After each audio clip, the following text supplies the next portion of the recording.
Hello, everybody out there. Hello, how are you? How are you? I'm great, and it's Friday for me anyway. I'm in the future. Greetings from the far-flung future of tomorrow. It's Friday, so it's fundamentalist fails. Now, this one, I'm not sure it classifies as a fundamentalist, but I have been picking on the Christians a lot. I really have. I admit this. I absolutely have been giving them absolute hell. So I think it's time that we pick on somebody else. And this time I found some woo that I found really funny. I call it woo because it's sort of it's sort of this person sort of I wanted to find my spirit animal, and so we're going to be looking at a video that's sort of how to find your spirit animal, and I wanna start actually, and I was talking with Robin, and hey Robin, good to see you. Without this, I'm going to do a poll and see if you can guess what my spirit animal will be. Uh,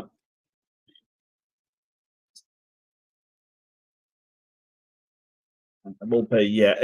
Look, it could be one of many things. I mean, yeah, no, I get you, Robin. I absolutely get you. Let's see. Um,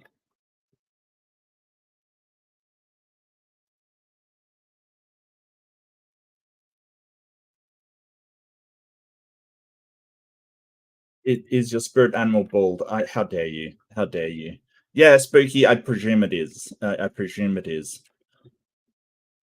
I presume it is. But no, we'll have a look at this, and it's done by one Christina Lopez, who has sort of a lot to say about sort of this spirituality stuff, but I want to sort of show you what she also, puts on her website.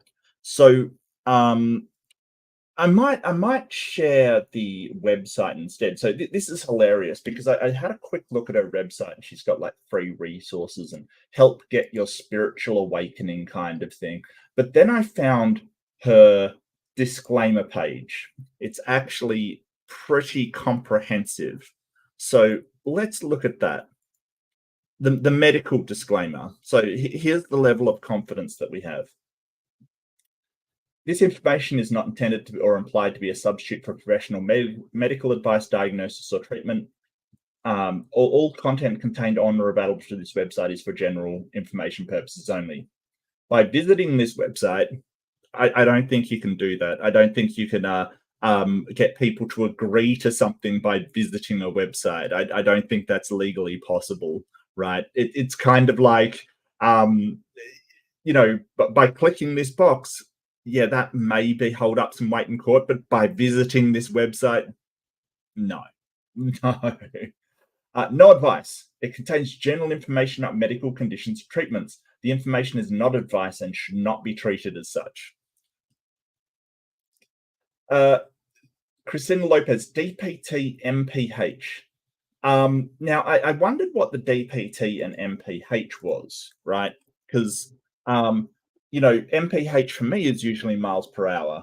So I'm not sure that she is sort of a car and has a miles per hour, but I believe it is a doctorate in physical therapy and a master's in public health. So she has a doctorate, but it's not a doctorate like a medical degree. It's not a medical doctor. So physical therapy is usually exercise in order to help heal from an injury or something along those lines. So she's technically a doctor, not the doctor that you think she is. Limitation of warranties. This information on the website is provided as is, without any representations of warranties expressed or applied. Christina Lopez, DPT, miles per hour, makes no representations or warranties in relation to the medical information on this website. So there's medical information on this website. Okay. Christina Lopez, DPT, miles per hour is not. What could the DPT?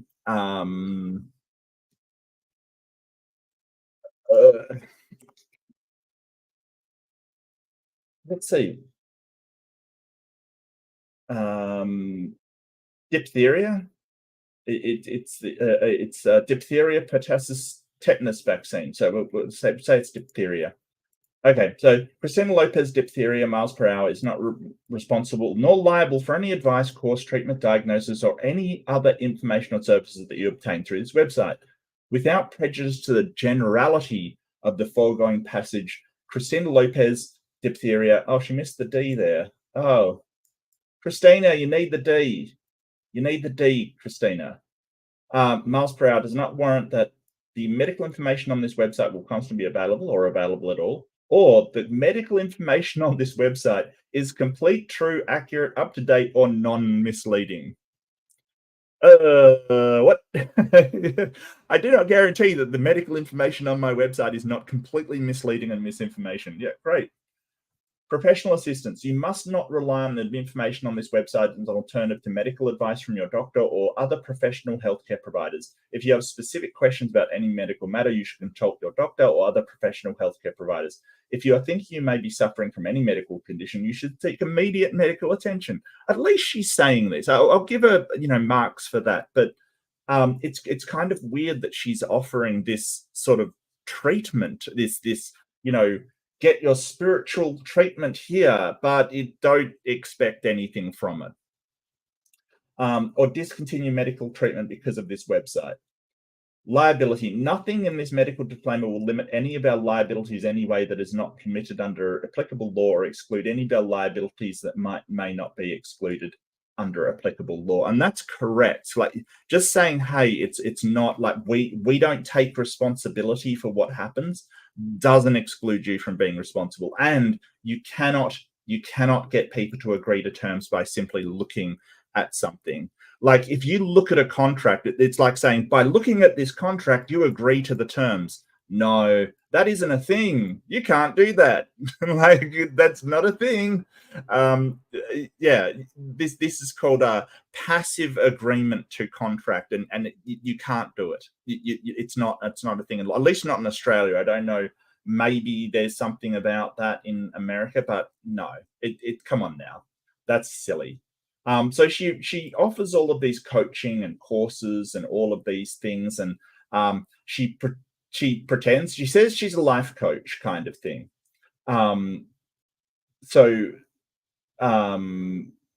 Yeah, she says that she sort of will give you a spiritual sort of life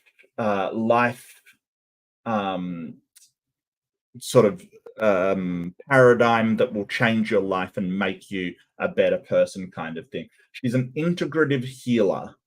Yeah, not sure about that one, Chief. I presume that she means she does physical therapy to help with sort of other ailments kind of thing, which may be helpful, but it's the spiritual side that I have a problem with kind of thing. And the fact that she's selling this spiritual, woo to people that may be in desperate, they may be in a very vulnerable spot kind of thing. But anyway, that's essentially what she's doing. I don't know what twin flame techniques are, Robin. I'll be honest with you. I have no idea what that is. I don't know. But let's get into a video and see how I, Mark Reed, can contact my spirit animal. At this very moment, you're surrounded by an invisible yet powerful type of spirit guide that you can call on in times of need and that can help you overcome great challenges in your life. Where? Like, here's the thing. Like, this is completely unfalsifiable. You have an invisible, powerful thing around you, much like any god or any kind of spirit. It's complete. Like, how do we determine this is actually the case? How do we show that this is actually the case, apart from you saying it so? And if it's sort of undetectable, how do you know it's there? I don't think she does. I think she's just saying, hey, there's this spirit guide around you. And what type of spirit guide am I talking about? These guys! Okay.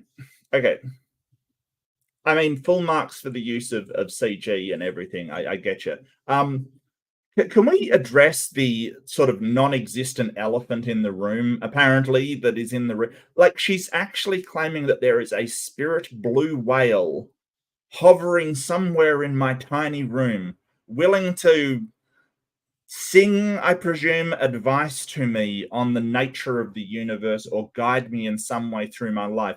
What exactly does a blue whale know about sort of human life? I don't know. It's very mysterious and very.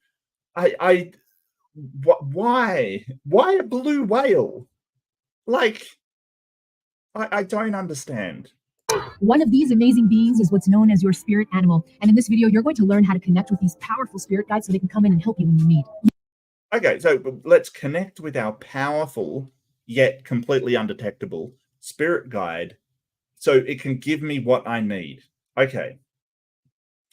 Okay, it's a belief that each person has a twin flame. This is a person that goes through multi-lives. You and this person wants a single flame and got separated. Okay, so it's basically like a soulmate kind of thing, right? Like a soulmate. Okay, well that, yeah, yeah, okay. I wonder how many people thought they reunited with their twin flame and then broke up or whatever. You know, it wasn't actually their twin flame. I wonder how many. Oh, soulmates are different. Oh, how dare I? How dare I? Oh, actually, I'm going to throw this one up as well. By the way, just as a disclaimer, I'm going to say, hey, um, yeah, that they really are. You know, I notoriously wise. Whales. Well, I mean, whales do beach themselves on occasion. I'm not quite sure how wise they are. They do beach themselves, and then the entire pod will follow that one whale to beach itself. So I'm not sure about that one, Chief. But you know, I'm all for whales. I like whales. Whales are cool. I just don't think there's an invisible or powerful spirit whale currently occupying my spare room. I don't think that's happening. I mean, if you could show me this whale, I will believe that it exists. But until then, I look, a whale wouldn't even fit into this room. Unless there's something going on in some other dimension where it's like crunched up into a small size. It could most like get one eye in here. You'll learn what a spirit animal is and the three main ways in which spirit animals can help you. Then we're going to go over the spiritual meaning of each individual animal. And then I'm going to share my simple 5-step. What's the spiritual meaning of the tapir? I'd love to know. I'm going to see if I can find out. Who wants to know what the spirit meaning of the tapir is?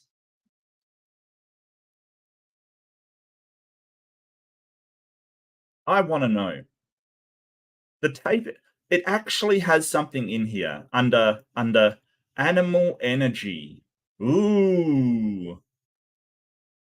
Ooh, yeah. This spirituality stuff, I swear, this is just as yeah.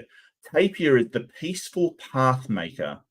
The tapir is the peaceful wanderer. It is well known for its non-confrontational nature and its wandering habits along well-worn paths. Tapir teaches us that it is important to conduct ourselves with a sense of peace and well-being and not to criticize ourselves for feeling comfortable doing the same old thing. Okay. The tapir as your guide. Anybody got any other animal they want to know what it means? Like sort of arbitrarily? I can probably look it up. Dictionary? Oh yeah, there's tons of them. What? They're essays? Australian magpie? Is that like teach you to swoop people and peck their eyes out?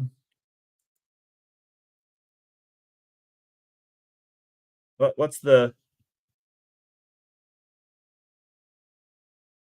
Oh my god, I think it is. Oh no, it's just.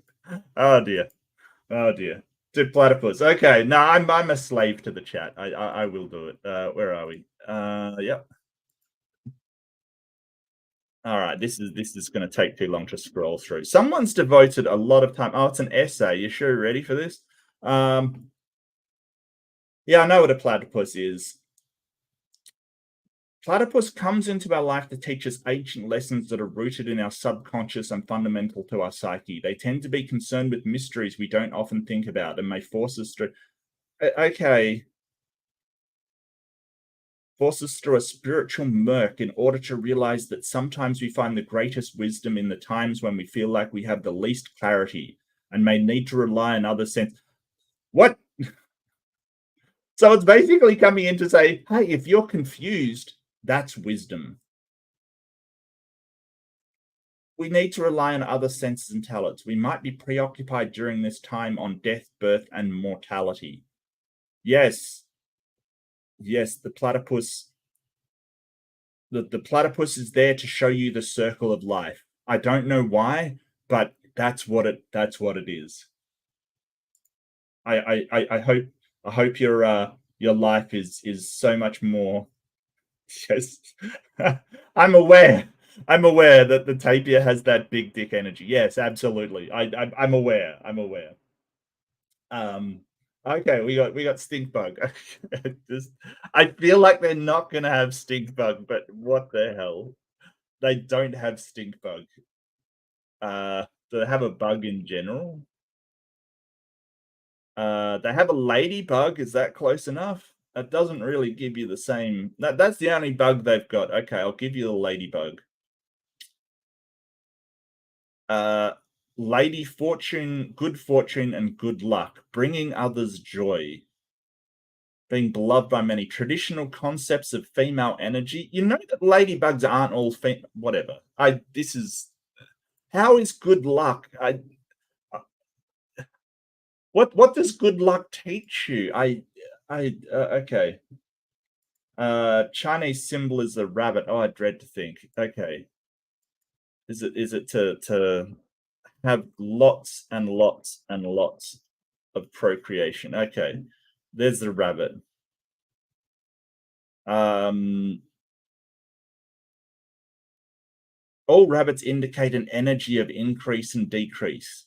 There are times when your life is filled with abundance and fecundity. Oh my God, it is. And times there'll be nothing at all and no resources to it. I'm getting real Watership Down vibes from this whole thing. I really am. It cannot be fought. There is something that needs to be accepted as a natural cycle. The rabbit reminds us to accept this cycle and embrace it. Oh my God, it is Watership Down. Anyone ever see that film when they were small? I think that film really scarred me as a child. Seriously. Wombat. Sorry, I just closed it, but I'll reopen it just because it's you. Just because it's you.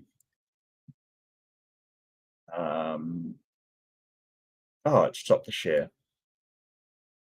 Well, I do notice it had quokkas in there, which is interesting. I wonder what quokkas embody.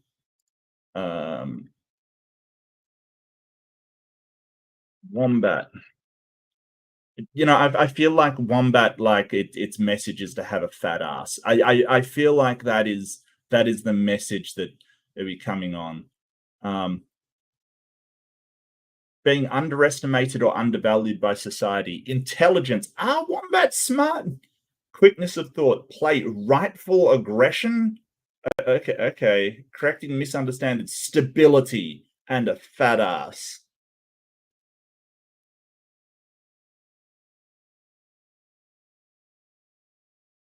It really is going. People who have wombat energy are more responsive to intelligence and mental acuity. Maybe my spirit guide is a wombat. Its ability to teach us trust and faith in oneself. There you go. The wombat. All right. That isn't being Shan. Okay. The wombat. No, that's a koala, I think, that eats roots and leaves.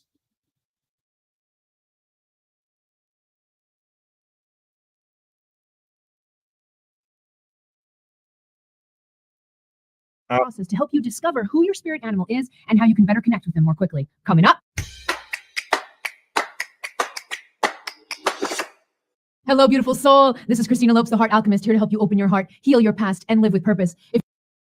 Heart Alchemist. Does any of this involve Quicksilver or Mercury? What alchemy are you doing? I believe that that's just a euphemism for, sort of spirituality. If you're new to my videos, click on that subscribe button and also on the bell so you get notified as soon as I publish new content. And don't forget to follow me over on Instagram, where I share weekly tips and advice that you won't find here on YouTube. And before we jump into the video, I wanted to remind you that there is a supplemental free workbook that accompanies this video. It has some... I got to admit, I did not download the workbook. It's a marsupial. It's a marsupial, Sam. Come on now. Come on. It's a marsupial, not a rodent. Come on, buddy. Key takeaways and some homework exercises so you can go deeper on the content that we discuss in this video. I'll leave a link to that free workbook in the description box below so you can download after watching. I did not download the workbook. I didn't want Christina Lopez to have my email address. Maybe that's a bit paranoid, but you know, I'll get on an old account and I'll download it and see. Actually, do you want to maybe? No, I couldn't be bothered downloading a workbook. That sounds like work. It does sound like work. Watching this video. On to part one of the video. What's a spirit animal? Yeah, what is a spirit animal and how do we find it? This is my questions. How do we demonstrate it actually exists? How do we actually show that this thing that you claim, this invisible blue whale in my room apparently is real? How do we do that? So a spirit animal is a spirit guide that presents itself in the physical or energy form of an animal. I'm sorry, it presents itself in the physical form of an animal. So the blue whale is about to crash through my my spare room anytime now. Okay. Okay, so the spirit animal basically comes to you either in physical form. So sometimes a spirit animal will actually appear to you in physical form, in flesh. You mean you see an animal, an actual animal, like a bird? I have questions like, do spirit animals ever appear in physical form where they don't usually have a habitat? Like, will I see an African elephant in Australia as a spirit animal in nature? I don't think so somehow. Will you know, I feel like people are just seeing animals. Like you just see a quokka or something and you're like, yes, that's my spirit animal is the quokka. Oh, thank you so much, Robin. We've got gifted a membership. I'll find out who the lucky winner is. And the lucky winner is Dean. Hey, Dino. Congrats, mate. Congrats. Winner. And thank you so much, Robin. Really appreciate it. Yeah, it's Dino. Fantastic. Winner, chicken dinner. We have a winner. Actually, do I have any free ones to give out? Is this? I can't even remember how to do this.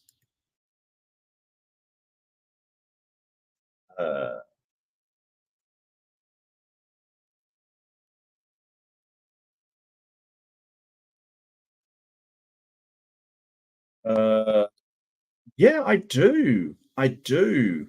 Hang on, let me figure this out. Look, I need a spirit animal. I need a wise whale or something. I need a wise wombat. I need a wise and deep wombat to tell me how to operate the computer, because wombats are known for their computing skills. Woohoo! I channeled my inner wombat and I came up with spooky bed hair. Chungle down, Bim. I love that name and I don't know why. I think Chungle down, Bim is my spirit. Simos Funk, Simos. Always good to see you. Tinkerphil and Sabracadabro. Woohoo! Yeah, good to see you, Richard. Yeah, I don't go to other people's chat and advertise my own streams. I think that's incredibly rude and horrible to do to people, and I do not do that. I have a hard rule about that. I don't advertise my streams in others while others are doing theirs. I think that's just horrible. I think it lends itself to people roaming around and trying to, you know, sort of interrupt other people's streams with their own streams, kind of thing. So I think that even though I'm not a huge fan of Standing for Truth, I would never do that. I think that that's crass.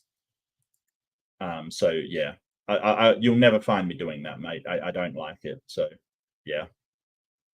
I think it's rude. I think it's rude. And I channeled my inner quokka, and he said, "No, no, don't do that. Don't do that." What? Now I'm curious. What the hell does the quokka stand for?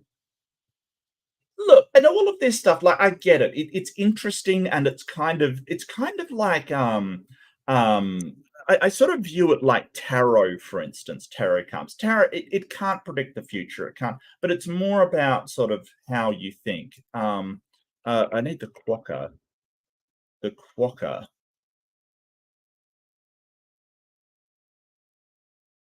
Quokkas are adaptable and can survive without fresh water. Yay!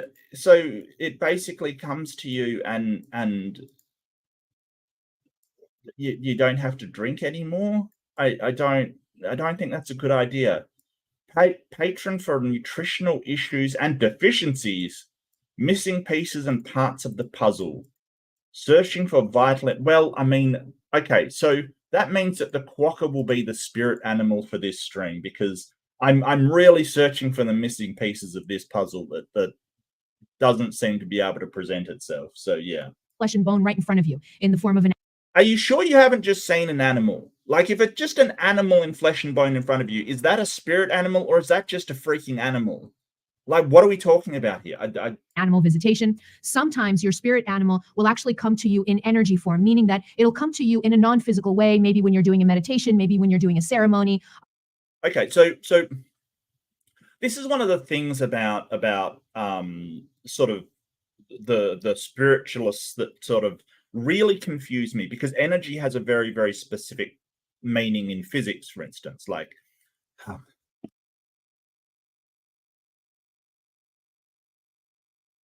sorry, I thought I had to sneeze, but apparently my sneeze is just look. I've got a channel and spirit animal. What spirit animal could help me with sneeze properly?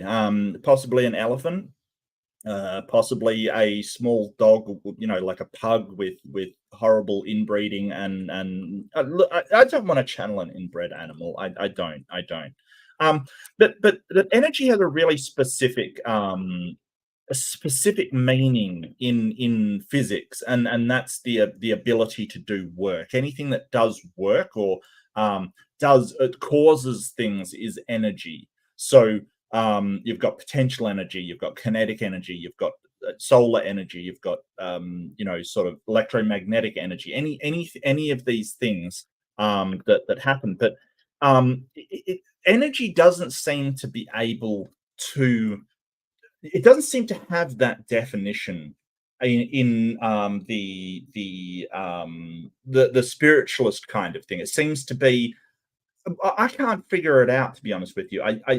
I really um I really think that it's more emotional energy, like your emotional state of being.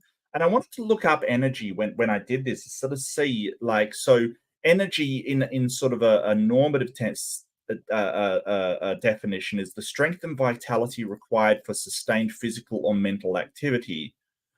Changes in the levels of vitamins can affect energy and well-being. So really there it's talking about sort of the amount of energy your body is producing, which is fine. Like, that's fine. But how do you then, if that's more your physical body, how do you get energy into a spiritual form? It doesn't make a lot of sense. Power derived from the utilization of physical or chemical resources, especially provide light and heat, or to work machines, which is more getting towards the physics. So you've got nuclear energy, you've got solar energy, et cetera, et cetera. So chemical or physical resources. Again, it's not in spirituality. And physics is the property of matter and radiation, which is manifest as a capacity to perform work. And that's what it is in physics. It's very specific. But if you're sort of coming at this as a doctor of physical therapy, in what sense do you mean energy? Like, how are you defining this thing? Because spiritual energy is very fuzzy, and we've never found spiritual energy anywhere. If you're talking about energy, like in a person, how much energy they have, it's usually the state of healthiness of their body. But you're talking about animals in spirit energy form. Pedro, I've never got an answer to that question. I would say no, and I would say that humans are animals, and I would include them in no, animals don't have souls. So yeah. Or just randomly, maybe in a dream, that can happen also. Yeah, so you dream about an animal. Okay. Like, is that in any way significant at all? Like, we dream about all kinds of things. What if you dream about a train? Why does this make it your spirit animal rather than just a dream? I don't know why. Like, this is getting into dream interpretations and stuff, which we know is not a good way to.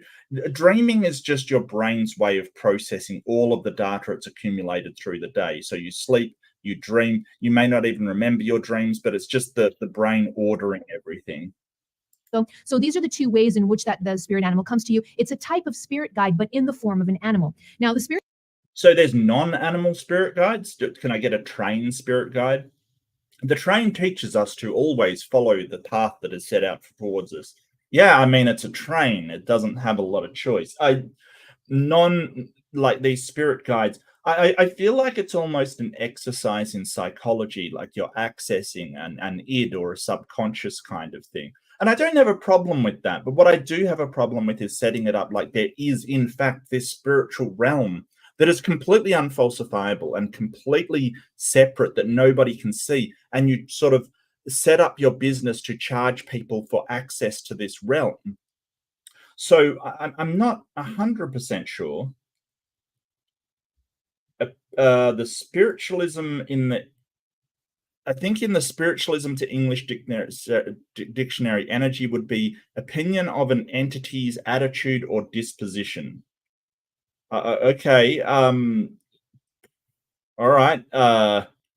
So if they're made up of spirit energy, then they're made up of opinion. I don't know how a spirit animal that's made up of spirit energy can be made up of spirit opinion. Unless it's your own subconscious. But this isn't being framed as, hey, this is the spirit animal comes from your own subconscious, and it's helpful to sort of visualize your subconscious as something, right? That isn't what it's being framed as, and that's my problem. There's a lot of visualizations in psychology. Like, we can do visualizations. We can, when we're doing work with, say, other coping modes, for instance, it's helpful sometimes to visualize them as other people, and visualizations can help, but this isn't being framed as that. It's being framed as somewhere out there is a spirit realm with a spirit animal that actually exists, even though you can't see it, you can only dream about it. And if an animal appears to you, it might be your spirit animal. Well, then we're dealing on how do we tell that the magpie that's just swooped you is actually your spirit? Well, I mean, it probably isn't if it just swooped you. But you see a dog. How do you know that's actually your spirit animal and not just a dog? Like just your average hound, your average cur on the street. Like, seriously, what? How do you know? Is my question. Spirit animal is beautiful because what ends up happening is that each spirit animal is imbued with different energies. They're very unique and they have very different energy signatures. And so when okay, so yeah, and this is what we're talking about. Eric, I love you. Yes, Snorlax. And the Snorlax provides the wisdom to not do too much and to laze around, take care of yourself. The Snorlax encourages you to sleep a lot. I totally get it. I love it, Eric. My favorite Pokemon is not Snorlax. I gotta say, I don't. My favorite is Dragonite. I love Dragonite. I think Dragonite is awesome. Put your favorite Pokemon in the chat. I'm happy to hear from all of the Charizard people out there. Go for it. Oh, you sent the Twin Flame video to my Discord. Okay, well, we might have to revisit Christina Lopez then and find out who my Twin Flame are. Is it long? It's not long. Okay, beautiful. That's wonderful. Yeah, different energies. Yeah, so different energies, like, So energy in physics is the capacity to perform work. So different energies can accomplish different things, sure. But she's using in a way that they're made up of this energy. I don't know how we do that. A different animal comes to you, you'll know immediately that you're calling in a different vibration, you're calling in a specific. Okay, so vibration. I don't know how your spirit energy is vibrating. Vibration's just the is just usually sound, usually it's usually a movement of something. You know, do you have a link to this? What was it? The spiritualism to English dictionary. I'm really curious. I haven't heard of that before, Richard. I'm glad you're here, mate. Spiritualism to English dictionary. They have a different vibration.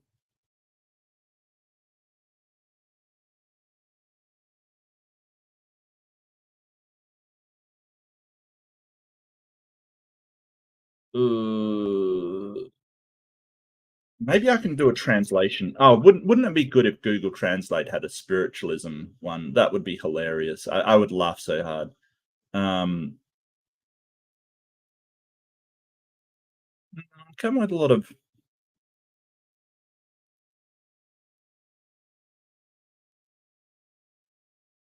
I might have to restrict my search. Hold on, I'm just going to perform some Google foo, see if I can come up with something for you. Which I can't. Oh, you were just kidding. Oh, sorry. Okay. Well, that would be really a really a good idea. What is vibration in spiritualism? Well, you got me. You got me. Optimal frequency where our cells vibrate at the frequency they're. Okay, so I don't know. They've got a different vibration. Type of guidance because each animal has its own unique vibration and unique energy signature that's very, very beautiful, but very. How do we categorize these energy signatures? Like if you have an energy signature, right? You have say an energy form, like say a light, for instance. It will have a signature like a wavelength that it will be performing at. Certain things will have signatures that they will leave, kind of thing. We can identify them by their signature. Like if you have radiometric decay or fission energy or fusion energy, will have a signature, a thing that they leave that we can identify them by. That's what a signature is. What is the signature for this stuff? How do we identify it? Like empirically, not just, well, whatever I think it is. How do you demonstrate? Like, just say I'm over here saying, well, I don't believe in this energy. And you say, well, it's got an energy signature. How do you show me that signature?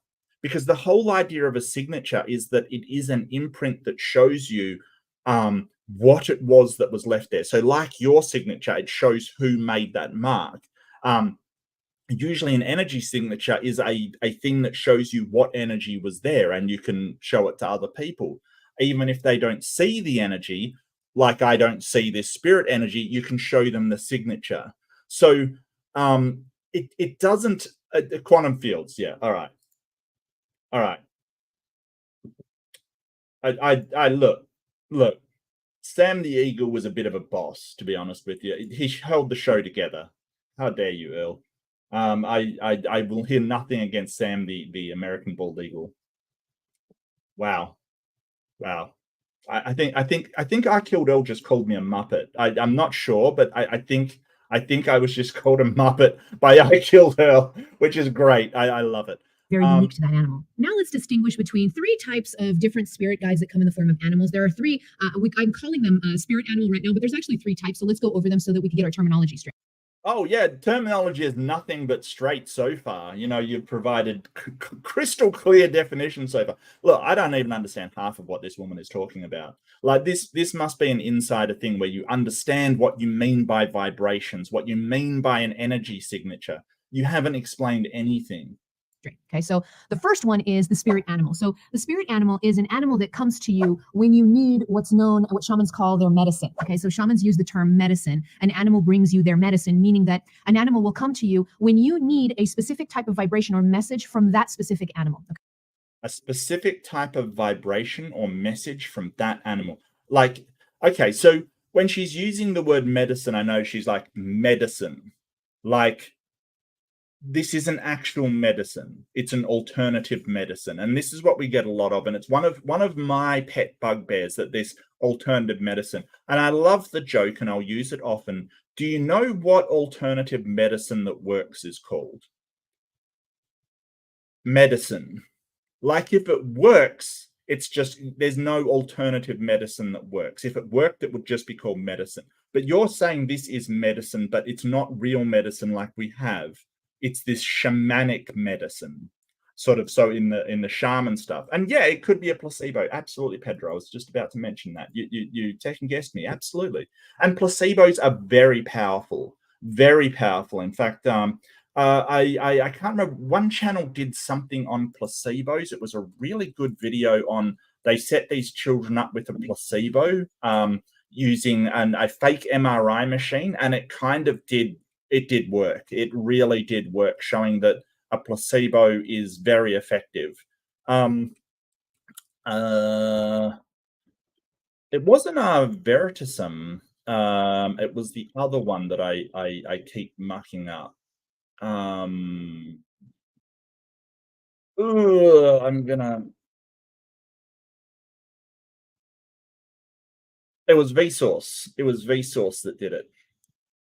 I might link it because it really is an interesting thing, and they tackled a lot of sort of moral questions as well, like, should we lie to people if it actually makes them better?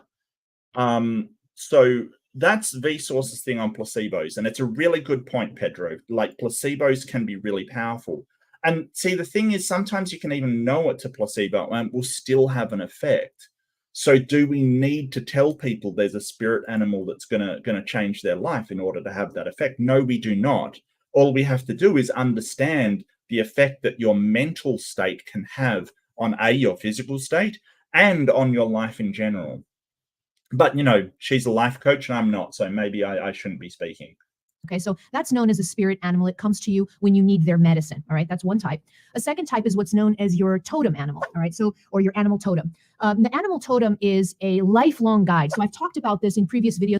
A lifelong guide. Okay, you talked about a totem animal. So I suppose this is what my poll is about. What my totem animal is. I may have done the poll wrong, so I apologize for that.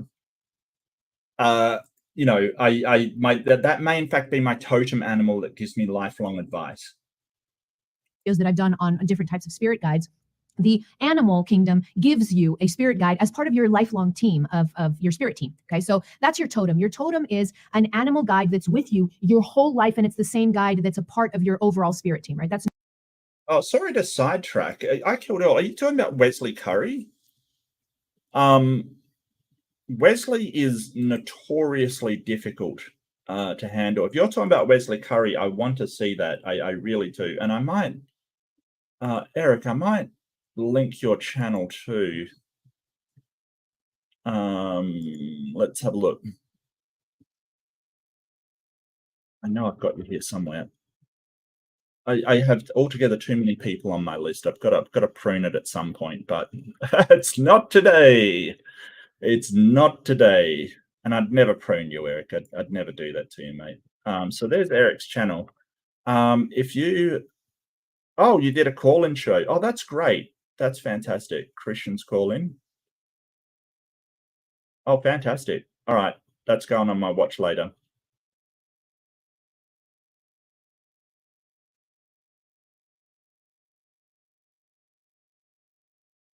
Nice. Yeah, theist caller Wesley describes his dream. All right, that is some good stuff. That's definitely going to be watched later. Good stuff, Eric. Look, Wesley's notoriously hard to handle, and he's kind of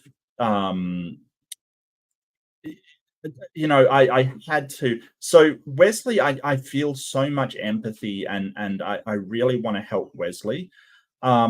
He is banned off my channel because the disruption that he causes is um, the disruption that he causes is just incredible. And I didn't want to take him off the chat and everything, but it's just too much. I felt so sorry for all of my mods that do such a good job, and it becomes really hard to deal with. So yeah, I'm definitely going to watch that later, Eric. Absolutely. See how you handled him, because I know your sort of street epistemology is probably better than mine. I would absolutely say, and I love to see you work. Yes, that's what I thought as well. That's what I thought as well, aren't you? That using him to get sort of content is yeah, is it's horrible. Yeah, no, he's been around for a while, Eric. I get you, mate. He's been around for a while, but I think he needs some sort of real help. And I first learnt about him on Amy's, and I thought he was a or a poser, or sort of pretending. I don't think he is. I think I worry about Wesley. I care about his well-being, and I think yeah, his well-being is paramount in all of this. But moving right along. If you don't know about Wesley, he's a guy that claims to have prophecies of the end time, and he'll come out with these prophecies and tell you all these things. And most of them, like Amy's a year ago, I asked him when this would be happening. He said like in a few months. He really is not in the best state, unfortunately. And yeah. It's known as your totem. All right. So that's the second type. The third type is what's known as the power animals. I don't know if you've heard that. Oh, is that like a Power Ranger? A power animal. All right. That's obviously got a lot of spiritual energy and vibration. A power animal. Term before. The power animal is an animal that comes to you when you call upon it. All right. So I love it. It's a little bit different from the spirit animal in the sense. Oh, great blue whale, give me the wisdom to understand what energy and vibrations is when this woman uses those terms. Please, oh great blue whale of wisdom and foresight. I wonder what the blue whale is, by the by. Like, this is terrible. Every time I mention an animal, I'm like, what is this thing? Animal energy. Let's see. You know what? I'm gonna bookmark this site. Like, seriously. Blue Mountain Swallowtail, Blue Marin. I don't think there's a blue whale. There's no blue whale. Maybe it's just whale. There's a lot of different types of whales. I'm not sure if all of them are the same. Like an orca is a whale, but that is very different than, say, a sperm whale or a blue whale. That's one is a hunter and a predator, and one is they're different than the filter feeders. Open-mindedness, acceptance, the magic of sound, song, and chant. Becoming stranded in life. Are you serious? Part of what the whale represents is actually becoming stranded. That's just poor form. Like, because a whale beaches itself? Okay, that's horrible. Communication, the sacred breath, consciousness. Look to reality more than dreams. Are you freaking joking? You've got a spirit animal for not listening to your spirit animal. All right, this is just getting ironic now. I need to bust out the irony emoji. This is just ironic. I did look for great blue, but no, it wasn't in there. I did a thorough search. I didn't have any whale related thing with blue in it, I'm afraid, Richard. I'm really sorry. But that definitely qualifies for the irony. That is irony. I channel the whale and it says, look to reality more than dreams. All right, closing this now. Boy. Sense it in the power animal, you're calling the animal to you. So this is great, especially the more that you I just feel like I call the blue whale and just bust through a wall kind of thing. It's like I don't know why. It just seems ridiculous to me. I mean, I know they take this seriously, but I can't help but laugh. Like, seriously. know about the different types of animals, you're going to get better at knowing what animal to call to you, knowing what animal you need help from. Okay. So if you know what kind of help you need, you know what kind of thing that you need to do, why do you need to call the animal? Is it to get that energy inside yourself? Why, if you need to have, say, confidence or something, you're like, I get that, hey, visualizing having that confidence kind of thing can be useful in psychology. Like, you visualize that you have that confidence, you almost channel that confidence. Like, I get that, but you're saying that an invisible spiritual animal is the thing providing this. How do we know that? Like, how do we know this is true? How do we test to see whether the energy is coming, or the energy is coming from an outside animal that's, outside animal that's a spirit, or whether it is actually coming from yourself visualizing what you want to happen? So the power animal comes to you by your direct invocation, by your direct invitation. On to part 2 of the video, how spirit animals help. Okay, so how they help. There are really 3 main ways in which spirit animals help us. The first way is they imbue energy. Okay, so they imbue energy. Yeah, so how do we tell? How do we tell this? How do we tell this is coming from an animal and not just inside of us? Because when you say energy, I feel like you mean an emotive or sort of a mental state kind of energy. You have a happy energy or a sad energy kind of thing. I feel like that's what you're alluding to, but because you haven't actually talked about, maybe in other videos you've talked about what energy is, but I'm really in the dark here. So what this means is that the spirit animal will actually transmit their energy. They will share their energy signature with you. They will imbue you with their particular energy. This is especially true of your totem animal. So that's that lifelong animal guide that you have. Your totem will really imbue you with their energy, sometimes to a point where people don't even notice that that's happening, because a lot of times people don't know that they have a totem animal. Yeah, because we don't see it. We can't sort of falsify it in any way. We can't access this at all. It seems like all this is you just believing you have a spirit totem that provides you with the psychological motivation to do things because you believe it, and then it occurs. And so you say, well, look, it was the spirit animal. Is that actually the case? How do you know that? And if you understand that, hey, you can motivate yourself by changing your mental frame of mind, why do you need the spirit animal? This is why there's so many disclaimers on the website saying, hey, don't blame me for this failing, or this going awry, or anything that happens. And if just by reading this you've sort of, I have no liability. It's because the things that you are saying you cannot demonstrate to be true.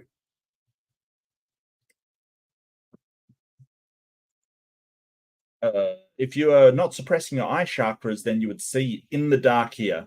Yeah, probably. I don't know how I would open my eye chakra, and how we know that eye chakra actually has an effect. It's very, very weird. Or that they have a permanent animal that's a part of their spirit team. They have no idea that that's what's going on. And so when they discover it, that's when they're like, oh my God, I actually have a lot of personality characteristics, even physical characteristics that are similar to the totem animal. Okay. Yeah, but all of this is called, there's something called Barnum statements, right? So a lot of these sort of spiritualist things are based upon Barnum statements. For instance, like, consider the whale thing: culture, open-minded acceptance, music, sound, song, chant, stranded in life, communication, sacred breath. They're basically giving so many different things that if you like that, you will hit on something in your personality, right? Like, for instance, song and sound. Anybody that likes music can connect themselves to that. It's a hook. It's a hook that anybody can connect to it. It's like in astrology when they sort of say, hey, you'll meet a tall, dark stranger kind of thing. It's a Barnum statement. It's something very, very trivial that seems, when it happens, to be significant, but it's not. Um, the hook is, like, for instance, the whale thing, sound. How many people like music? How many people could identify that with the whale? Tons of people, tons of them. And you'll find that all of the others are the same.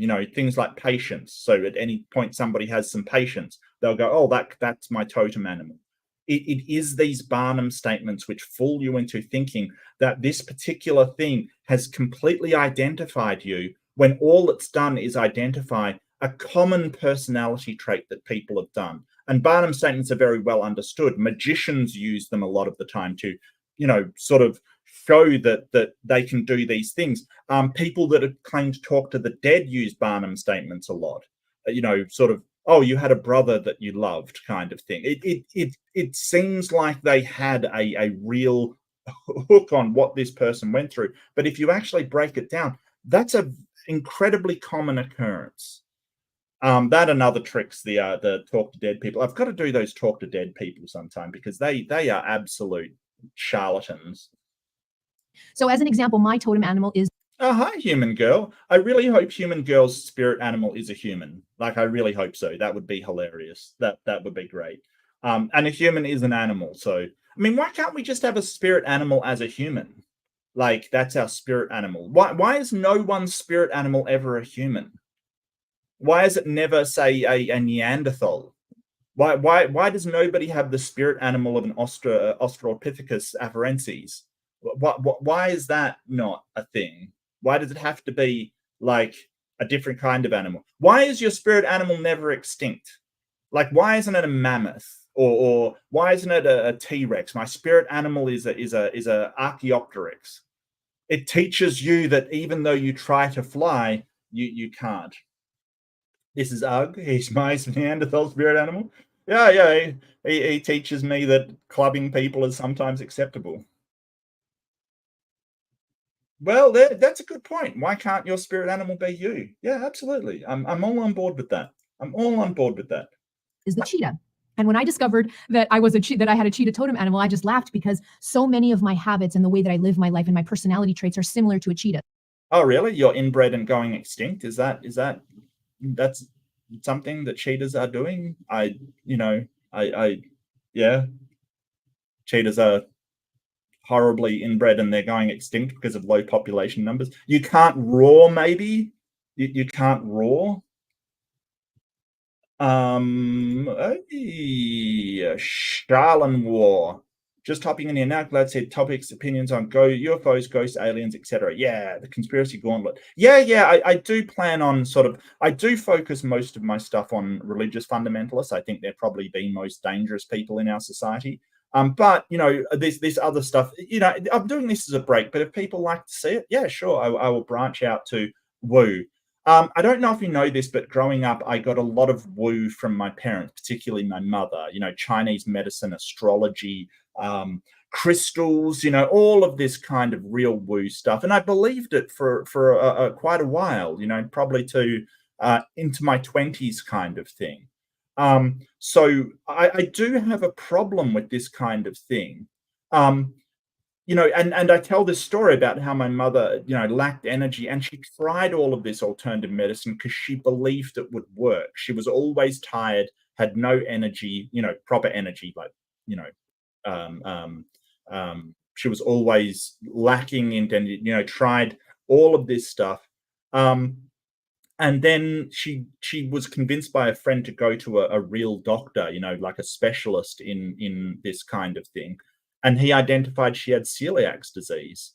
She was allergic to wheat, or the gluten in wheat, I should say, which caused her digestive system to shut down, the cilia that absorb nutrients to shut down, and therefore she had very minimal energy. She cut out gluten out of her diet, and suddenly she had all the belief in these things caused her to go years and years and years suffering, essentially. I mean, not a suffering like in pain, but unable to get out of bed, and unable to live her life to the fullest, because she believed in something that had no evidence and no demonstrable proof behind it. And I don't have a big problem with with people just using this as sort of a thing that they believe in to sort of help them in their lives. I get that. But as you could see from earlier when I did the disclaimer, she's like, oh, it shouldn't be substituted for medical stuff. And shouldn't. The problem is that you have to go looking for that disclaimer. And a lot of people do. I know a lot of people do because I've met them that substitute real medicine for this stuff. They might be depressed. They might have some kind of mental illness. They might have something going on, and they will substitute real therapies for spirit animals. And, you know, Christina Lopez, admittedly, she does put something on her website saying, hey, it doesn't, you know, substitute.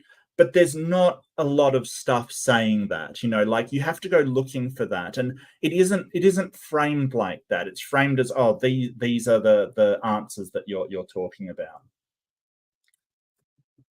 So yeah, that's kind of why I do it. But thank you. I will try to do a bit more of this kind of, you know, real woo stuff because I have a problem with it. I guess that's what I'm trying to say in a very roundabout way. I have an issue with the way this is framed as solving people's problems in life using things that I don't think exist and they can't demonstrate that exist. And the problem also is they sort of shape it as, oh, well, it's a lifestyle thing. It's not real medicine. So there is no actual studies into how effective it is.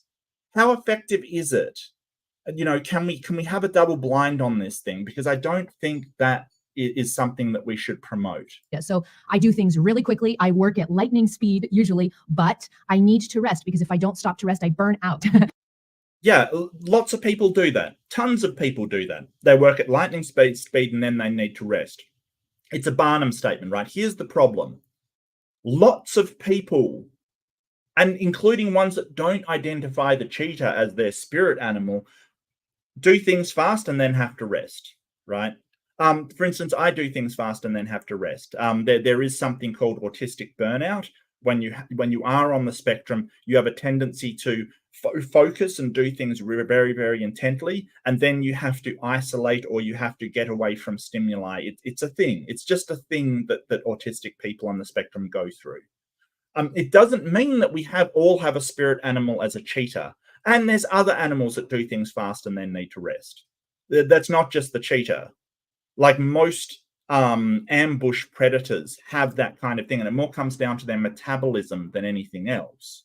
I don't understand why the cheetah is your spirit animal and other people who do the same thing it isn't. There's no consistency. It's just you have chosen that to be the case. That haircut is not aligning my chakras. Well, you know what? It's a bold statement. I appreciate it. You know, I'm not going to hassle anyone's haircut, Earl. I don't feel I've got the right. I can hassle people's haircut when I get a haircut, and I don't think that's happening anytime soon. So, you know, look, yeah, I feel like it's part of her image. It's sort of the tribalist, you know, probably sort of verging on Native American. I don't know if she is Native American, maybe, but that sort of, I feel like it does fit with the image that she's cultivating, sort of the tribalism, you know, shamanic, if you will, image kind of thing. I don't know what image I'm cultivating. I mean, what image am I cultivating? A bewildered netizen that doesn't know what's going on. I think I've got the perfect style for it. Exactly like a cheetah. So the cheetah is the fastest animal on the planet, but the cheetah can only run that fast for a limited amount of time, and then she must lay down and rest. Or there's a lot of animals like that. You know, horses can run really fast for a period of time, and then they have to lay down and rest. That's how humans outrun horses. But humans, yeah, no. But why are we? Because I don't think she's saying that she sort of, maybe she's a short distance sprinter. Maybe that's what she's saying. Maybe. I don't know. I don't know why this one thing. And cheetahs famously don't roar. They can only mewl and sort of, I think they can purr, but they can't roar. They're the only great cat that can't roar, big cat that can't roar. There's a lot of other things about cheetahs that are unique. And the funny thing is that on her website, because I looked it up, whether she was a vegan or a vegetarian, because a lot of spiritualists are, and she sort of said, oh, she went to the store and meat almost made her sick. And so she's a semi-vegetarian. And I don't know what that means. I'm pretty sure a cheetah is not a semi-vegetarian. I'm pretty sure that's an oblate carnivore. But, you know, what do I know? Maybe the spirit cheetah is different. I don't know. She will die. So the cheetah only has a limited amount of capacity to sprint like that. And it's the same thing with me. I do things really, really fast, but then I do need to rest. And I've learned how to kind of appreciate that energy about me. So that's a little bit of a characteristic of the cheetah that's imbued in my personality. Yeah, I don't know why she's taking this characteristic. Like, a cheetah only runs fast because it needs to catch prey. Unless you're catching prey, it doesn't line up to what the cheetah's doing. You might say, hey, I do things really fast, I do things really rapidly. You're just somebody doing things really rapidly. Like, you know, you make videos fast, you talk fast, maybe. That a cheetah isn't doing that. A cheetah isn't working like a human fast. It just isn't. I don't, you know, maybe your spirit animal is the mayfly that moves really fast and then dies in a day. Have you ever considered that? I don't know why. And it's the same thing for you. Your totem animal will imbue you with their energy, and you're going to carry that energy for the rest of your life. It's really cool.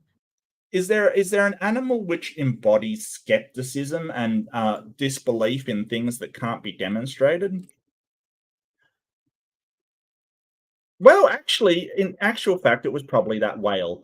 The whale said, look to reality and not your dreams. So there you go.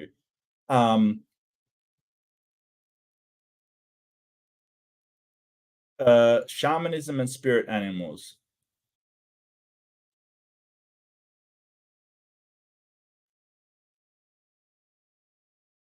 I went to a website and okay, so the naked mole rat is maybe the spirit animal of skepticism.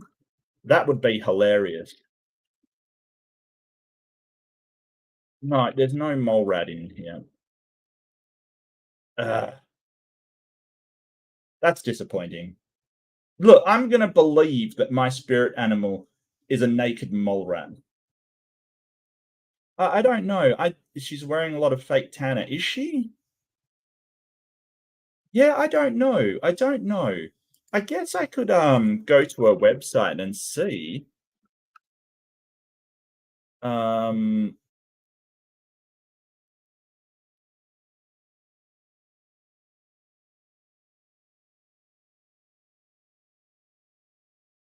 Let's have a look. Early life. Started out most of my life as most of us do, with the tender, innocent, and open heart of a child. Well, you know, I mean, everybody's a child. Okay. I was born in California, but raised in breathtaking Azore Islands, a little-known paradise in the middle of the northern Atlantic that belongs to Portugal. From my earliest memories, I was what you might call quirky. I was extremely spiritually sensitive and solitary at times, my heart bursting with curiosity at all the miracles of life presented. But that open-heartedness didn't last long. Oh, that's sad. Significant trauma early in my life led to many years of disassociation, disconnection, depression, severe panic attacks, and anxiety. By my teenage years, I was so filled with rage, anger, and fear that I didn't want to be alive anymore. Well, I'm really sorry to hear that, and I can empathize. I also went through a period of dissociation, disconnection, depression, anxiety.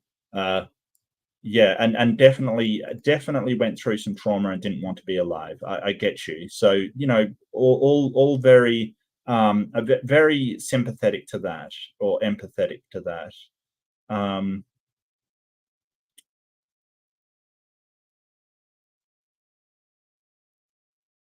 Okay, so I guess she was in New York, so there's nothing really that says that she had any kind of Native American background. So yeah, I think you may be right, Earl, that it is possibly an appropriation, and or at least an image that is appropriating it.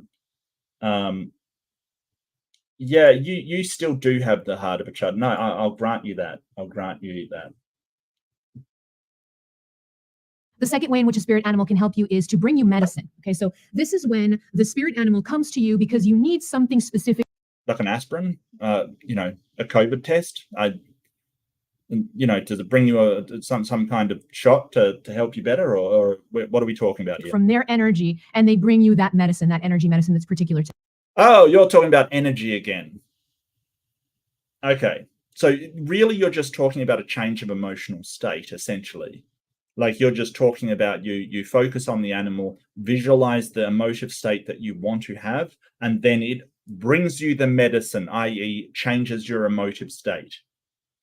Okay, well, I mean, I wish it was framed like that instead of, you know, there's a spiritual realm with a intangible, invisible, unaccessible animal that somehow brings you this stuff. To them. All right. Now, this can happen in physical form or in energy form. So in physical form. Have you tested this? Have you actually tested this? Like, can we get a whole bunch of people asking their spirit totems or their spirit animals or their spirit guides or their spirit dingoes or whatever the hell they are, bring them some medicine and they appear in physical form? We can test this if it's physical. So what I mean by this is that an animal can bring you their medicine by literally physically appearing in front of you. This happens with a lot of us. So sometimes when we're paying attention, when we're present, and when we're very connected to the animal in the nature realm, you'll notice that you will have interaction with spirit animals in the physical form more frequently because you're awakened to them. So when you start to believe that physical animals can bring you energy, you keep your eye out for these animals and you notice them more.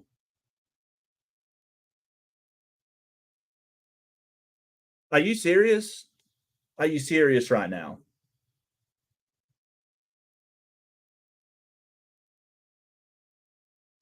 I've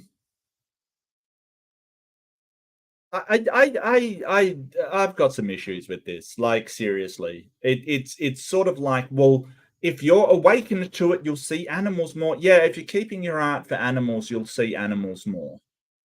I don't see that as spiritual. I think they're just being repetitive, Jer. I did not skip backwards. I don't think I could watch this another time, mate. I really don't. It's just being repetitive. Aware of them. All right. So the animal can literally show up in front of your face. That could be the way. Oh, great whale.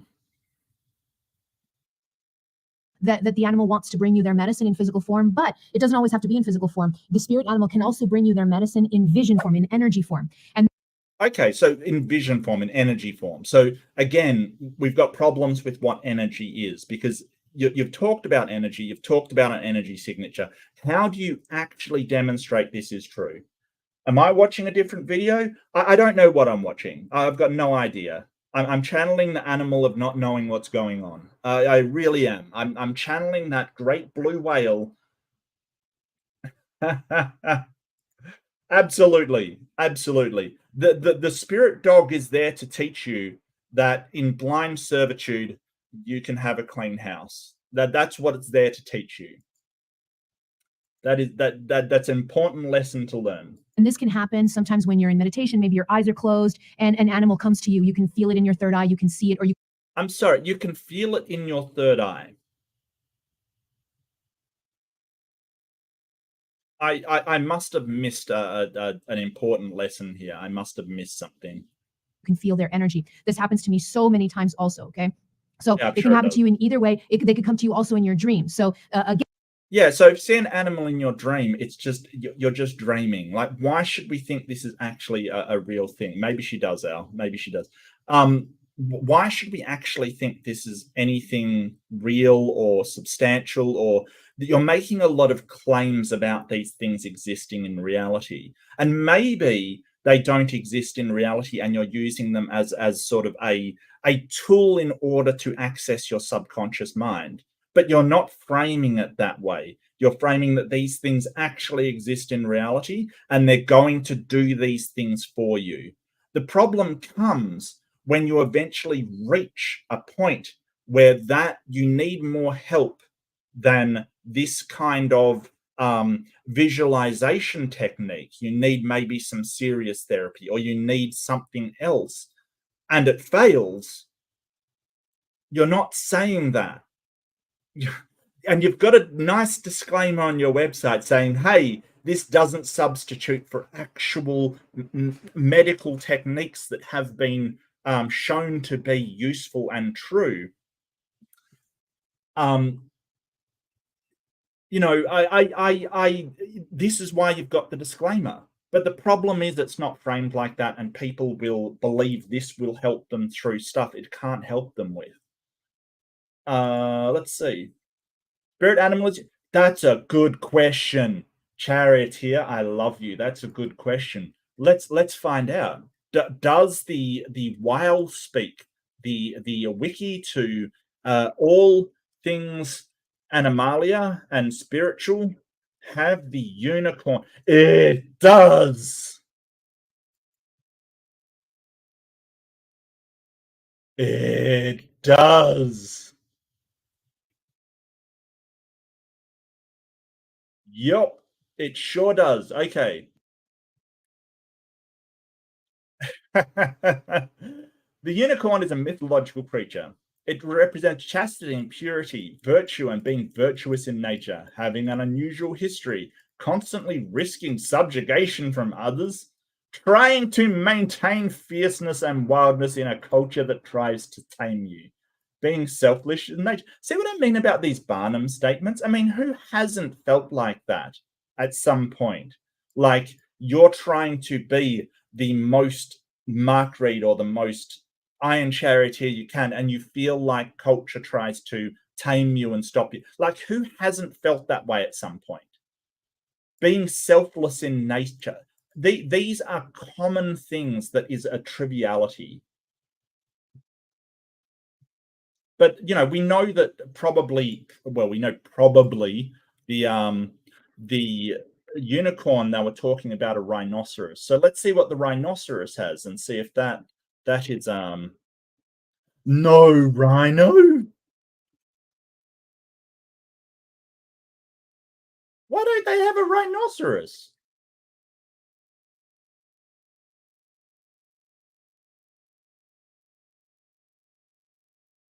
I'm sorry, there's a narwhal but no rhinoceros.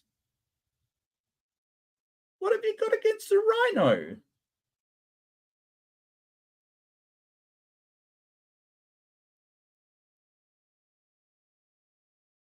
Okay. Well, they did have a narwhal. I wonder what the narwhal represents. Hold it. Where's the narwhal? Nourishing others, unicorn symbolism and wisdom. Yes, the wisdom of something that never existed. Being able to understand the depths of an issue. It's a whale that goes into deep water. Depths of the issue. You get it? You get it? Understanding more deeply than others. An affinity with themes of cold and coldness. Yeah. The body as a weapon. Yes, it is the spirit animal of MMA. That's exactly what it is. Yes. Yes. Yes. Yeah, I think it's one. I think it is the only. Scotland is the only country with a mythical national animal. Like it just doesn't exist. I get you, Adam. Again, the importance here is that they're bringing you their medicine and whatever energy signature they have, they're bringing that medicine to you, whether they appear to you physically or whether they appear to you in energy form. The third way in which spirit animals. I'd love to know what this energy form is. Like, really, I really would like to know how we actually detect this energy. Like in physics, and energy is a capability for doing work. So we like basically it's this undetectable. You can't. It's basically saying, hey, there's this energy thing around you.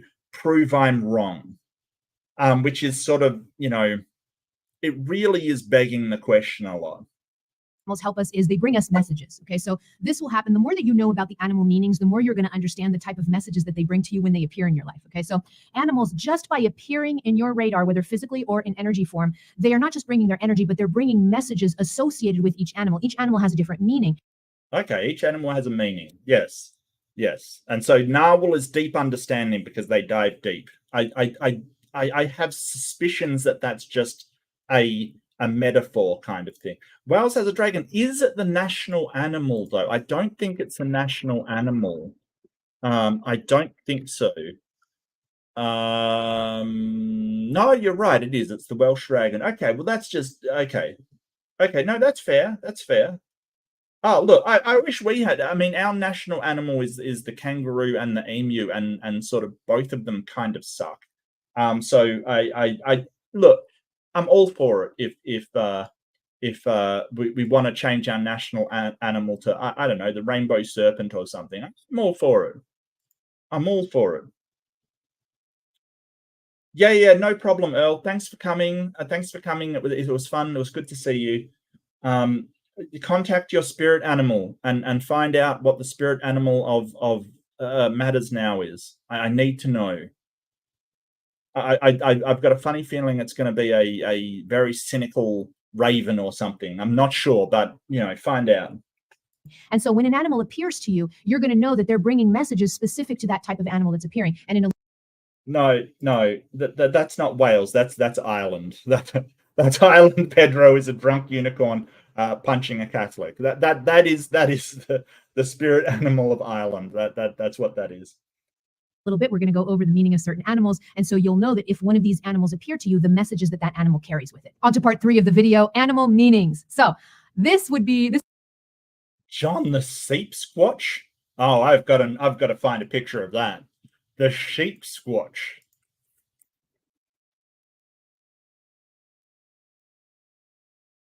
Oh wow. Okay, it looks like something out of Warhammer. This is crazy.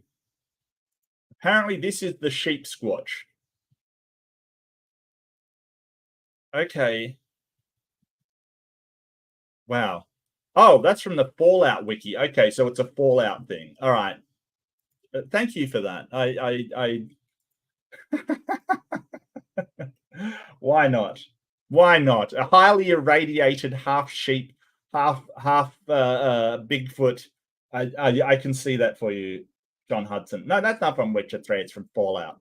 Get out of here. This video would take forever if I went through every single animal in the animal kingdom. Okay, so I'm not going to do that. This is not an exhaustive list. What I'm going to do is I'm going to share with. Do you have every animal in the animal kingdom? I bet you don't. I bet you I can come up with an animal that you don't have a thing for. What's the mud skipper? What's the message of the mud skipper? Well, what's the message of the bandicoot?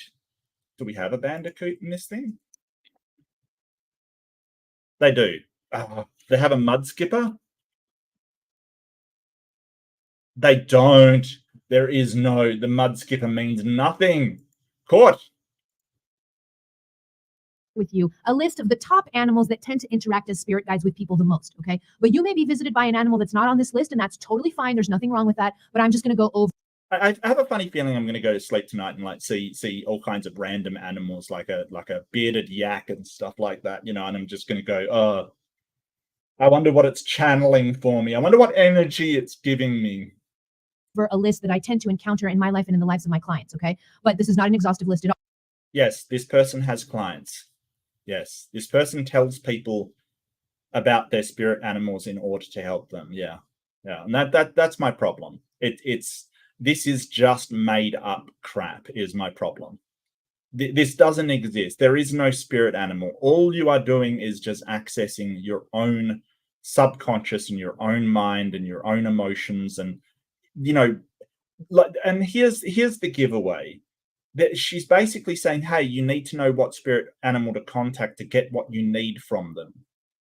And it's like, well, if you know you need to get, say, confidence in your own endeavors, maybe you have a fear of failure or something like that. You need confidence in your own endeavors. So you reach out to this animal and then you have confidence in your own endeavors. You are essentially just fooling yourself into thinking that it's coming from outside instead of obviously where it's coming from, which is inside yourself.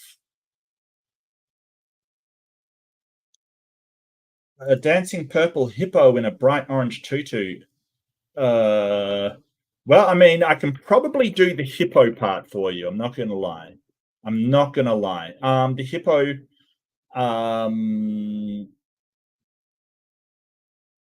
it's probably going to be like extreme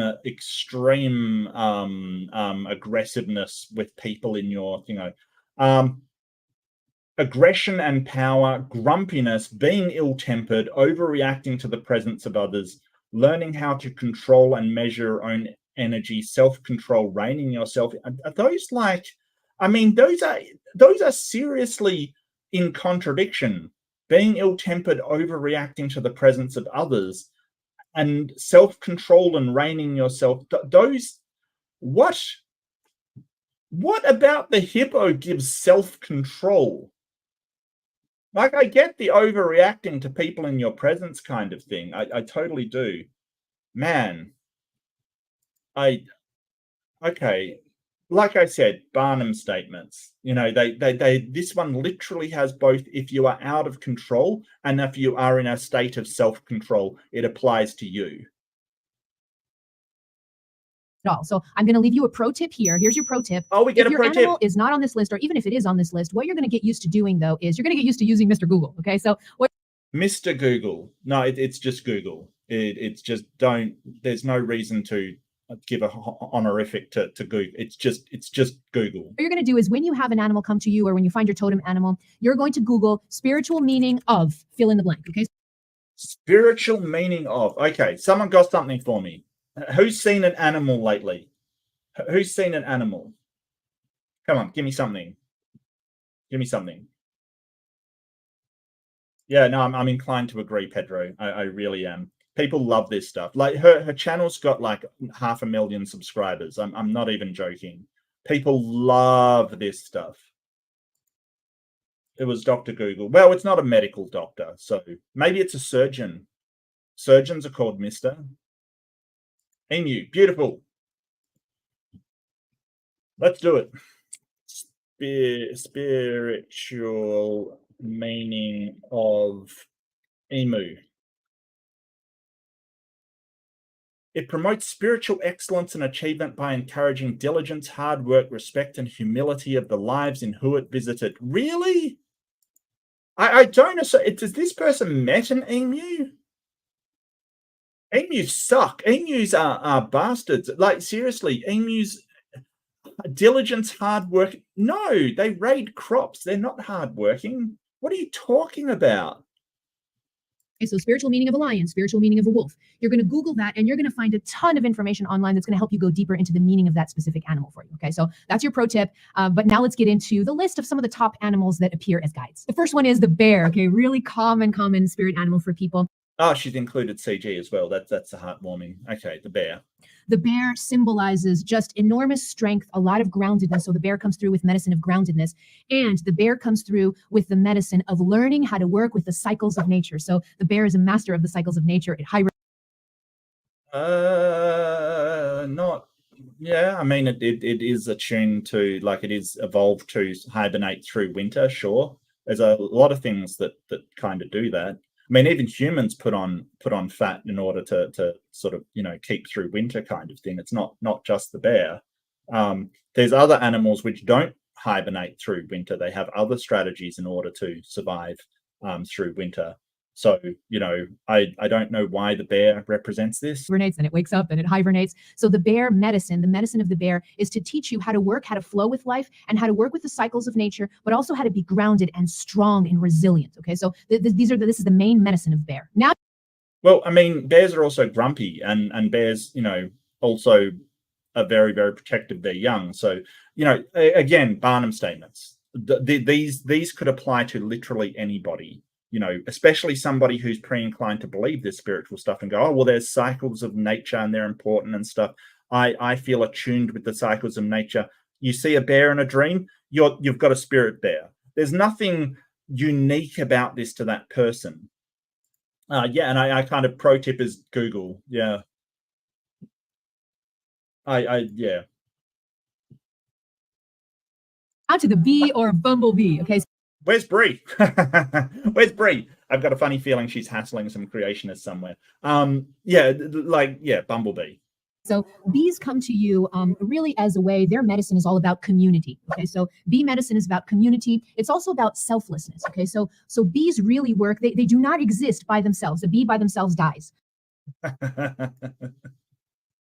Yeah, I haven't seen that. I would like to see it. It sounds like a riot, to be honest with you. It sounds like just a terrible movie like Sharknado kind of thing. Yeah, I'm sure they can. I'm sure they can. Or they could just, think real hard about bees, for instance. That's another way to do it. So bees really exist, even though they're individuals that you could look at them as almost like an ecosystem or almost like a community. They're not an ecosystem. They're not an ecosystem. They're so bees are not sort of a gestalt being. They're not this. They're a colony. Okay, they work together. They're not an ecosystem. Like this is the problem. This is somebody that doesn't understand a lot about the fundamental things about biology. Like an ecosystem would be the bees working with the flowers, working with the other things in their environment in order to maintain everything. So the bees, quite famously go to flowers, take the pollen to other flowers, and they're part of that ecosystem. The bees by themselves are not an ecosystem. That is interconnected, and that each individual needs each other. So there's a lot of selflessness in. No, each individual doesn't need each other. The queen doesn't need all of the drones as such.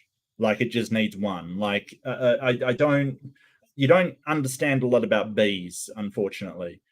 Sure, yeah, the colony only survives as a group of individuals working together. That's true of any social animal. You might as well say, hey, the wolf pack needs each other. Yeah, they do. Why is this not community, not representative of wolves? Maybe we'll get to that later. I have no idea. In bee medicine. But bee medicine is also really strong in work ethic. Okay, so if you've heard the term the worker bee. So bee medicine, bees are... Okay, sure. I mean, they work, sure.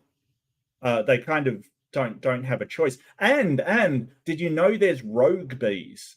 There's bees that have broken free of the hive and basically live by themselves, right? They're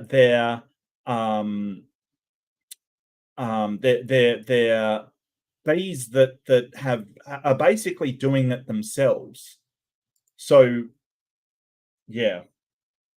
They have a very strong work ethic. They're always working for the betterment of their community. They work nonstop to help build these beautiful honeycombs and this beautiful, amazing, huge community. What about wasps? Wasps build structures as well out of paper and stuff. They're not hard workers. Okay. That's their hive. Okay. So this is the main medicine for bee, a lot about selflessness and knowing how to work in group, knowing how to be a part of a community, and also having very strong work ethic. Yeah, you could also say that humans work as a group. Any social species works as a group. Why is this for bees? They're bringing you that energy. Why can't I think about ants and have the same thing, or think about wasps and have the same thing, or think about wolves and have the same thing, or think about humans and have the same thing? Like, what is it about bees that make them particularly? They're not. Yeah, they kind of sound sad. Sure, yeah, it's kind of sad. Now on to butterfly. And there's some species of bees which are solitary, I believe. Like they just, solitary bee species that don't make nests and work that hard. They're just different species of bees. This is the thing. What if you want a hard work ethic and you get one of the solitary bees that, is a bit lazy and doesn't work very hard, doesn't have a hive? Butterfly, one of my favorite animals. I love butterfly medicine so much. So butterfly medicine. You love butterfly medicine so much. Can we, by medicine, she means energy kind of thing. She means this emotional reaction, this emotional thing. That's what she means by medicine. It brings you, the medicine it's bringing you is an idea or a motive, energy, if you will. Butterfly medicine. Medicine is all about metamorphosis. That's their main medicine to you. So change. Okay. Moths do the same thing. Are they bringing you, like, why can't we pray to the moth instead? This is really weird. I feel this is pretty arbitrary on one thing in people's lives.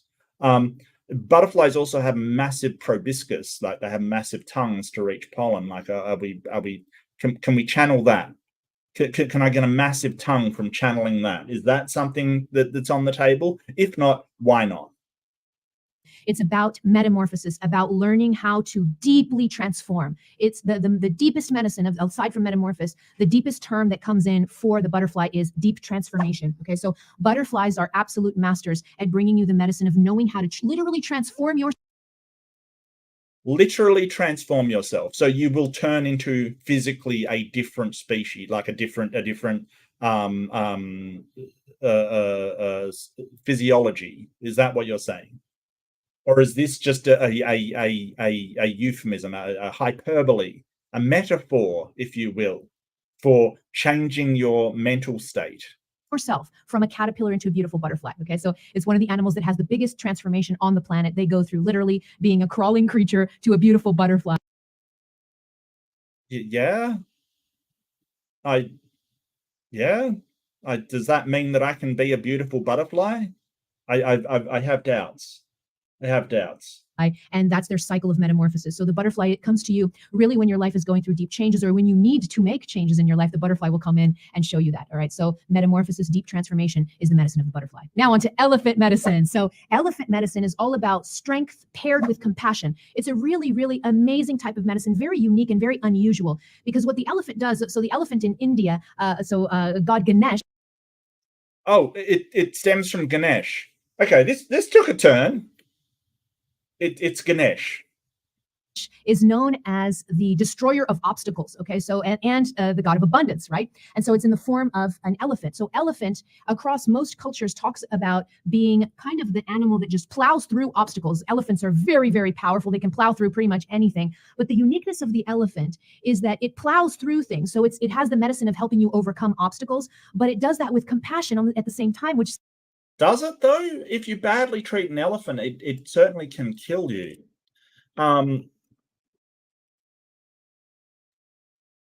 Yeah, I don't know why it necessarily is compassion. I mean, yeah, it sort of, elephants can show empathy, sure. They definitely have been. They're very intelligent. They show empathy. A lot of animals do, though. That's the thing. Gorillas show a lot of empathy. Like this is the thing. Like it's Barnum statements. You could apply this. Any person could apply this and say, "Hey, I need this thing," and just about pair it with any animal.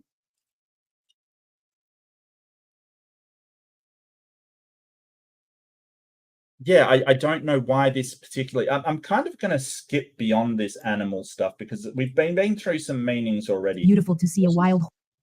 Horses represent the ability to lather, the ability to sweat. Characteristics that are important. One of them is keen vision. So the raptors are the keen vision for raptors. Are you sure it isn't sort of devouring children in parks?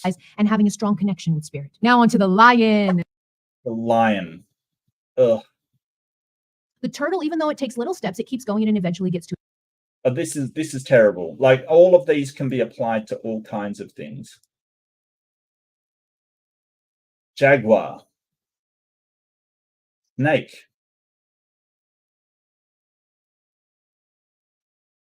Confining and you need to break out of it. Okay, so that is the big medicine of snake. It's a wonderful totem animal also, and a great power animal to call to you in times when you need to break out of the box and change. I'm sorry, why isn't the snake being incredibly toxic to others around it? Or constricting people? So, you know, it sheds its skin, sure, but a lot of animals do shed skin. A lot of reptiles shed skin as well. Why is that the snake? I mean, the thing about the snake, it famously has a toxic bite, a venomous bite. Why is that not the thing about the snake? There's some favoritism on animals here. The spider, oh, it's the web. Why is that not a toxic bite? Get their webs prepared, but then they sit at the center of the web and they patiently wait for an insect. Guess what? Not all spiders build webs. There's hunting spiders as well. See, this is a misunderstanding of biology. You say, hey, there's this cultural normative idea of this animal does this, and that's what it is in our culture, and that's how we view the animal. However, there are a lot of species of spiders that do not construct webs. There's spiders that hunt by jumping spiders. There's spiders that construct other traps, like the funnel web spider in Eastern Australia. It creates almost like a hatch that they spring out of and grab stuff. Like, this idea spiders build webs is very, very reductive. It's a very reductive idea. There are even fisher spiders which construct like a fishing line with a bit of web on the end, and they hook small flying insects with it. They basically like grab them out of the air. Spiders are very diverse. So this idea that spider represents this thing which culturally it's associated with, she's just pandering to these cultural stereotypes. She's not even actually representing the animal correctly. To fall on, so they patiently wait for the universe to bring sustenance onto their web. Not the hunting spiders. Not the hunting spiders. They go out and jump things. They go out and they literally hunt for things.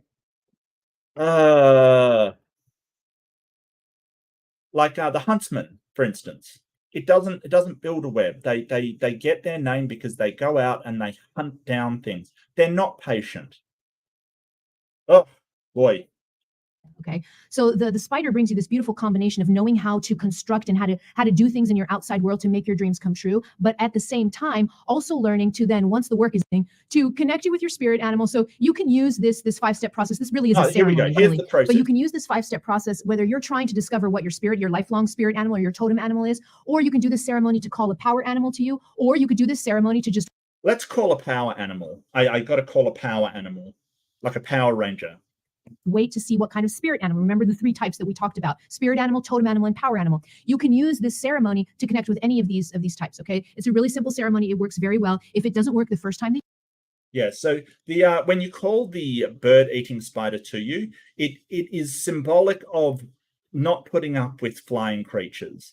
It's symbolic. It gives you the energy to grab flying creatures out of the air and devour them. Anytime somebody soars, you channel the bird-eating spider to mess them up. That's what you do. That's how it works. That's spirituality, baby. That you do it. Don't worry. You just keep trying and keep practicing. Okay, so let's get to the 5 steps. Step number 1 is to... Yeah, so if it doesn't work, all you got to do is just keep doing it until you actually believe it works. That's fantastic. Yeah, so, don't expect to get a result from this. Use night energy. Okay, so wait till the sun sets. The sun has not set. Well, that's obviously why it doesn't work. You've got to have it dark. It's got to be dark, and you can't look at things properly. That's before you do the ceremony. I love to use the energy of the night to connect with... What energy does the night have? Can we harness this energy? Maybe we can power something. Can I run my car on night energy, asking for a friend? Like, this is ridiculous. And by energy, what does she mean? Like, you probably just mean emotional energy, like you have this happy energy or this sad energy or this creepy nighttime energy. But really what she's doing is playing with people's emotions. They're emotions that she's playing with. Like, so when she says night energy, we all know at nighttime you kind of are slightly more on guard, slightly more uncomfortable. You have this sort of... Night is associated with mystery for a reason, because we can't see as well. And humans are mostly sight-based animals. It's our sight that we generally rely on a lot, more than hearing or sense, a sense of smell. It is really sight that humans operate on. So night's always been seen as this kind of mysterious time. And that's what she's doing. She's playing with emotions, saying, "Oh, get that night energy." But all it is a remnant of a leftover distrust, or a leftover unknown about nighttime. That humans were always more vulnerable at night. With spirit animals. Pro tip here, ding. Pro tip. This is going to be professional tip. The last professional tip was use Google. That was the last pro tip. That's not a professional tip. That's not a professional tip. That's your friend says use Google to look at it. That's not a pro tip. Ding. A pro tip is if you could do this ceremony outside, immersed in nature, that's even better. That'll really amplify the energy, and the likelihood that you will connect with spirit animals will be much higher than if you're in a house with no windows. Okay. Well, I mean, I guess that's what counts as a professional tip. If you want to contact an animal, don't be in your house. Okay, cool. I could probably tell you that, but okay. Well, that what if I want my spirit animal to be a trash-eating raccoon? I don't know. Okay, I'll take that as a pro tip. That's a professional tip from a professional person who's professionally contacting spirit energy that we can't professionally demonstrate. So there you go. Pro tip for you all. If you want to find your spirit animal, open the freaking door and go outside. Come on now. Okay, so, but if you can't go outside and be immersed in nature, that's fine. You could do it in your house. I can do it in my house. Okay, beautiful. I can do it in my house. House it is. I'm just giving you a pro tip that you have if you have the chance to go. Is that a pro? Okay, let's say it's a pro tip. It's a pro tip. Go outdoors and be immersed in nature while you're doing this. It'll amplify the energy more. You'll amplify the energy more. How do you tell that the energy is being amplified? Do we have some measurements here? Can we do a blind control, maybe, like when somebody doesn't go outside? Let's measure the energy before and after and see if it is actually amplified by being outside. Or is this just you saying it's amplified? Step 2 is to use drumming music, okay? It's not a coincidence that... Hang on, I need drumming music. I might have something for this, actually.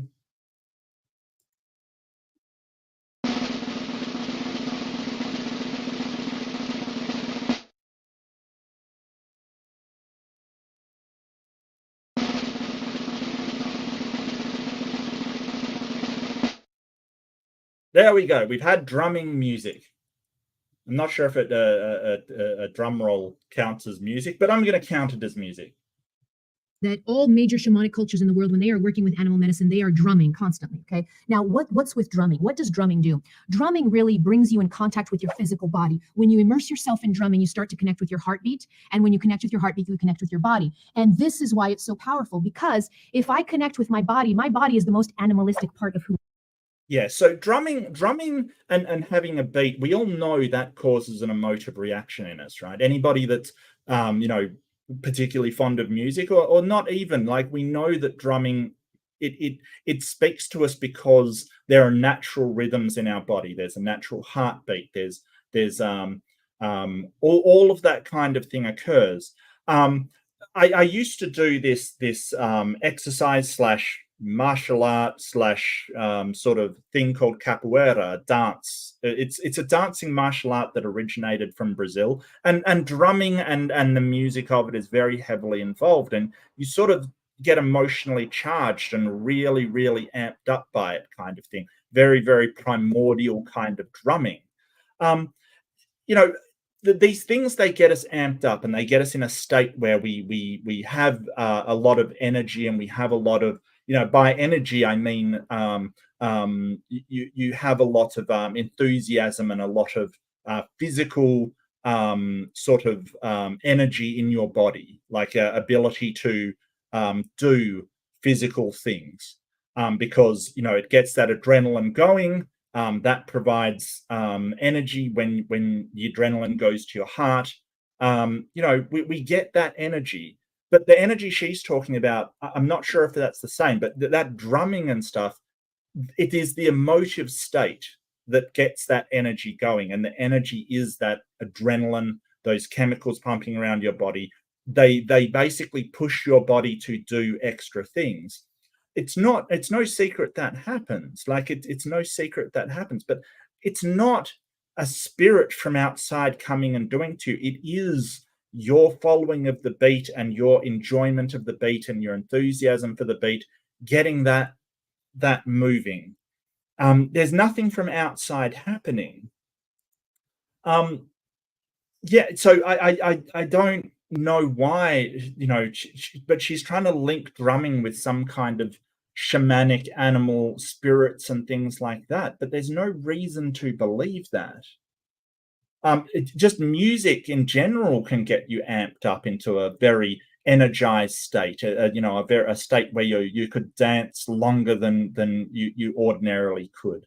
There's nothing surprising about music changing your mental state, which changes your physical state, which can provide that kind of energy. There's nothing coming from outside, except the music, but it's not acting directly on you. All it is putting you in a different mental state in order to accommodate that, that changes in the body.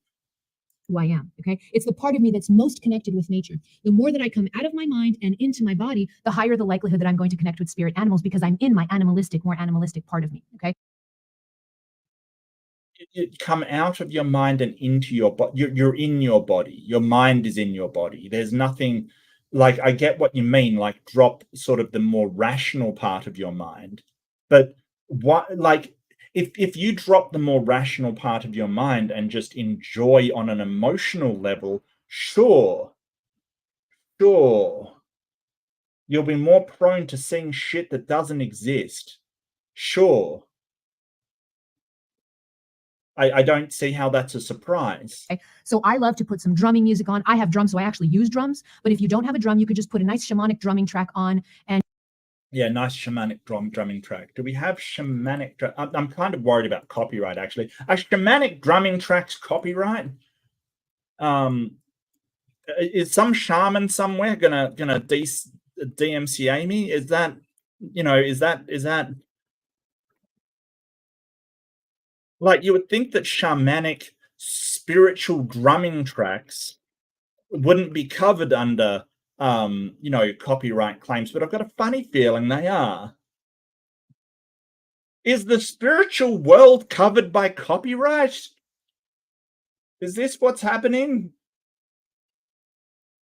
Has somebody copyright Spiritual Awakening? They probably would if they could. I don't know. And just start listening to it, start letting that drumming music immerse, start moving, okay? So drumming music is a really important. Yeah, start moving. Yeah. Dance is good. People like to dance, sure.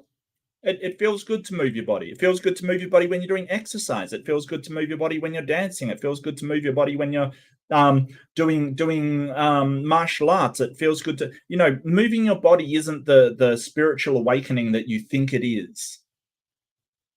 Look, she's a personal trainer. She's a life coach or whatever.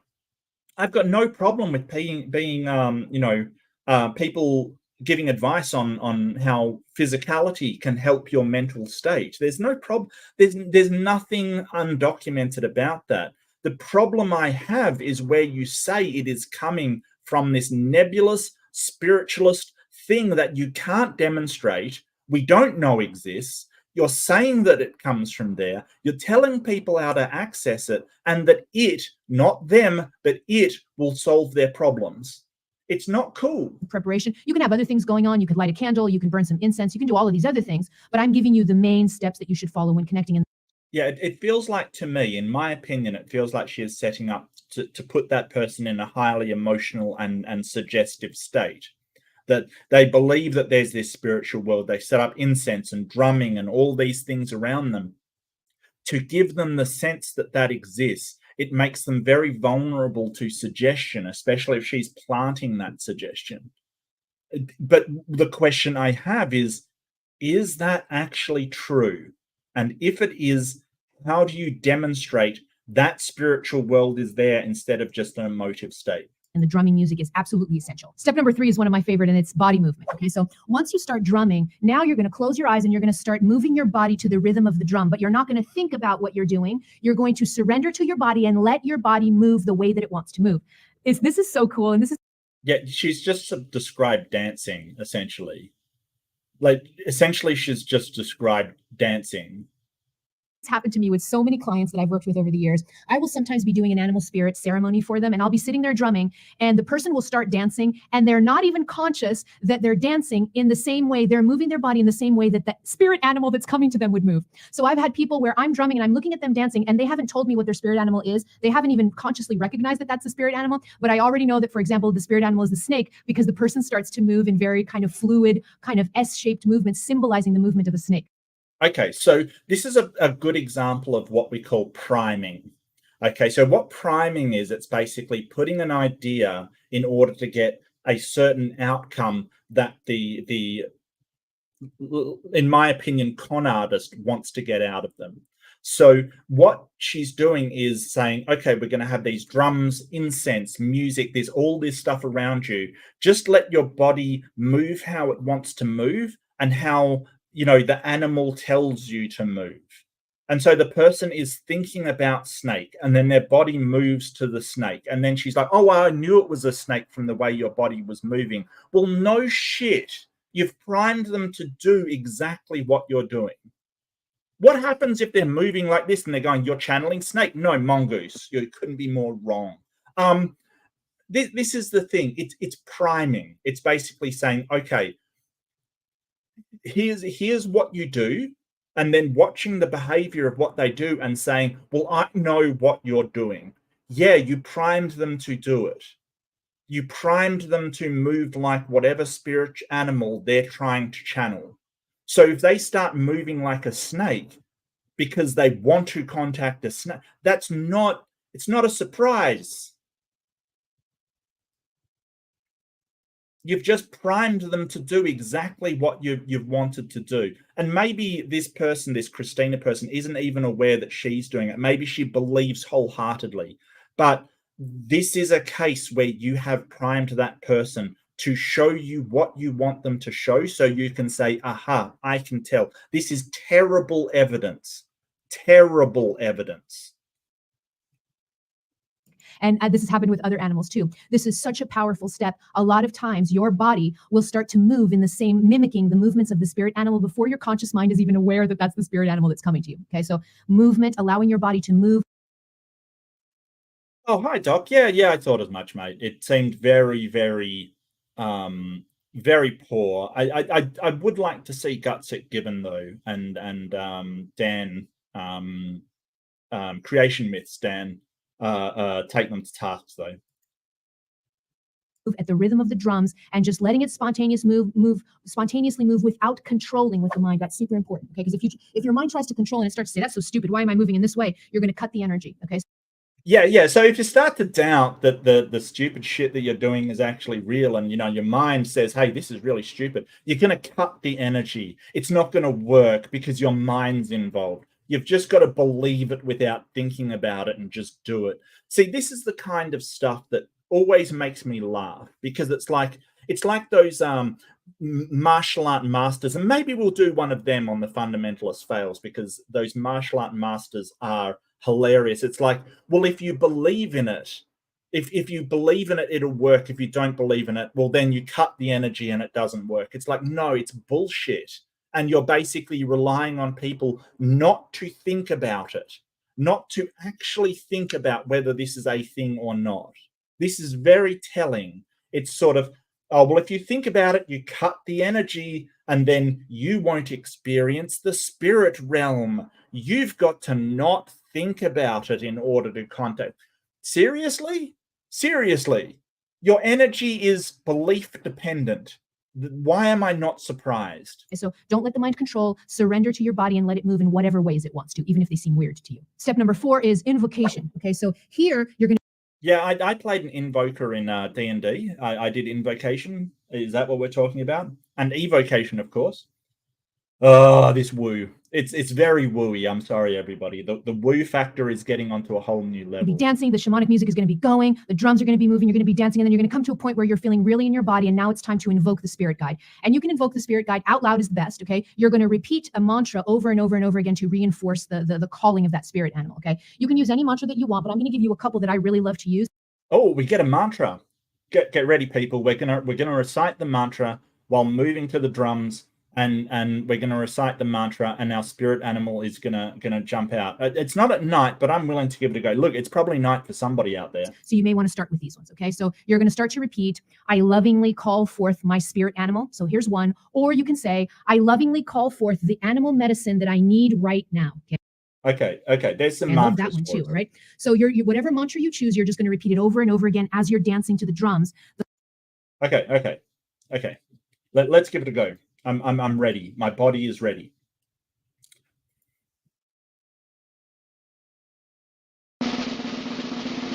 I lovingly call forth my spirit animal. I lovingly call forth my spirit animal. I lovingly.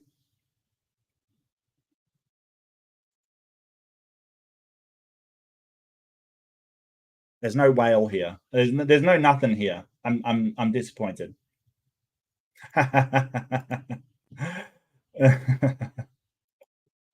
Oh no, Bigfoot Jesus did show up. Oh, awesome. Awesome. What was the result of that poll? Oh, you terrible people. My spirit animal is Bigfoot Jesus. Yes, absolutely. Absolutely. By overwhelming majority. My family would call the dog. Yeah, probably rightly so. Aspecto patronum. The more that you repeat that, the more that animal medicine is going to come to you. The last step is step number 5 is silence and stillness. So when after you invoke and you're drumming and you're dancing, sometimes what's going to start happening is you will receive the vision of that animal immediately. So what I mean by vision is you may start seeing actual visions of the animal, or you may just feel the animal. Maybe you don't see it with your third eye, but you feel what it is. You don't see it with your third eye. I'd love to know how this works. I'd love to know how this works, how you see things with your third eye. Like, is you feel it. You feel the spirit. With what? Like, is this just imagination land at this point? And she's priming people. She's basically saying, hey, this is what you should expect. This is the expectation that you will have. It's very suggestion based. Like, this is suggestive. You sort of say, hey, you might not see it with your thing. Why can't you say what will actually happen and how we tell that it's in fact that happens? Because she's damn well aware that different people get different results. That's what she's aware of. Is regardless, that animal medicine is going to come to you in various ways, and at some yeah. It's going to come to you in various ways. We can't tell exactly what way it'll be. It'll be some way. Are you covering your bases much here? If you see it in your mind, that's true. If you dream it, that's true. If it comes as a feeling, that's true. This is sort of the way that they prime people. Like, anything that they experience from this highly emotive state, being the drumming, the lights, the incense, all of this stuff, anything that happens, she has covered her bases. And don't forget that these people are primed to think an animal is coming in the first place, even if that is only in their imagination. And that is really the spirit animal that she's talking about. This is the con. This is the con. Point, you're going to want to stop dancing, turn off the music, and you're going to sit down in stillness and in silence, just in that silence of connecting further to the animal once you've kind of detected what it is. Okay. And this is also a great place to take out a journal and start writing down what you saw during your invocation, what you saw and what you felt when you were dancing, what animal came through to you. Yeah, so this is basically writing down your interpretation of this experience. And this is reinforcing that the experience, as you write it down, did actually happen. So you can go back and read it later. But did it? That's the question. Like, just because someone wrote down, well, that they're primed to think that a feeling of the snakiness, let's just say snakiness, is a spirit snake contacting them. Then they write down in their journal, I was contacted by a spirit snake. I felt its scales. I felt this. I felt the other. It is this priming and then reconfirmation that she's doing. It's a lot like when the Christians get hold of the Holy Spirit, right? The Holy Spirit, it's this feeling that you get, and all these Christians go, oh, yes, the Holy Spirit came upon me, and they all confirm to one another what they felt. And spiritualism is no different. It's, oh, yes, I felt the horse spirit as well. I've felt the elephant spirit. You know what? I'm willing to put it out here. This woman's spirit animal is the dung beetle, because the amount of crap that she is pushing around, her spirit totem is the dung beetle. Is the animal saying anything to you? Is the animal talking to you, or is the animal just giving you energy? Right. This is a really good time for journaling. And then afterwards, when you come out of this, the silence and stillness, then you can go Google the spiritual meaning of the animal. But yes, important shamanic tool is Google. Yeah. Real important shamanic tool is the Google. Now, don't forget that those spirit animal meanings were essentially Barnum statements that could apply to almost anybody. You need to have patience. Yeah, no shit. Everybody kind of does.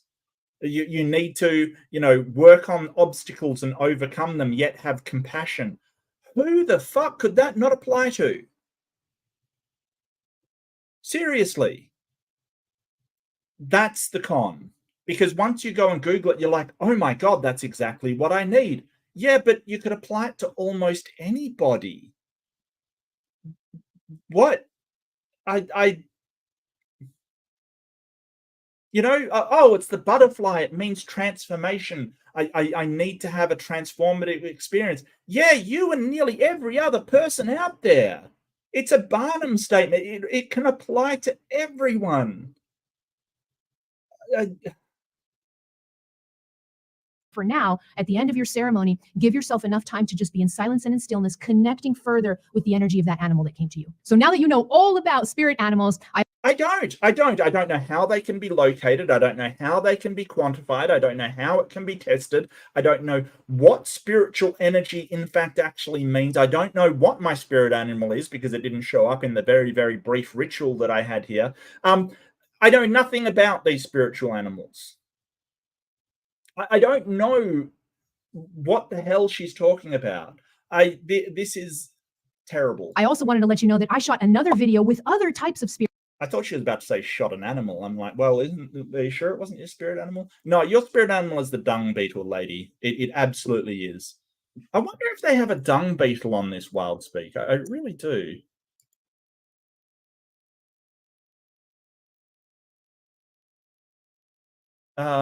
Where's the dictionary?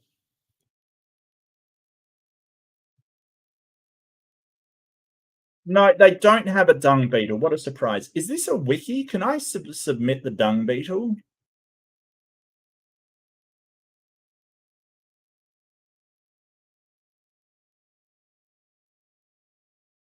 Oh no. I just want to share this with you because it's horrifying. I'm Ravenari, the host of wildspeak.com, which has been going strong in some incarnation or another since 1998, but it started as a tiny GeoCities website. I was born in 1981, saves me from going back and editing my age every year, and I live in Western Australia. Oh, crap.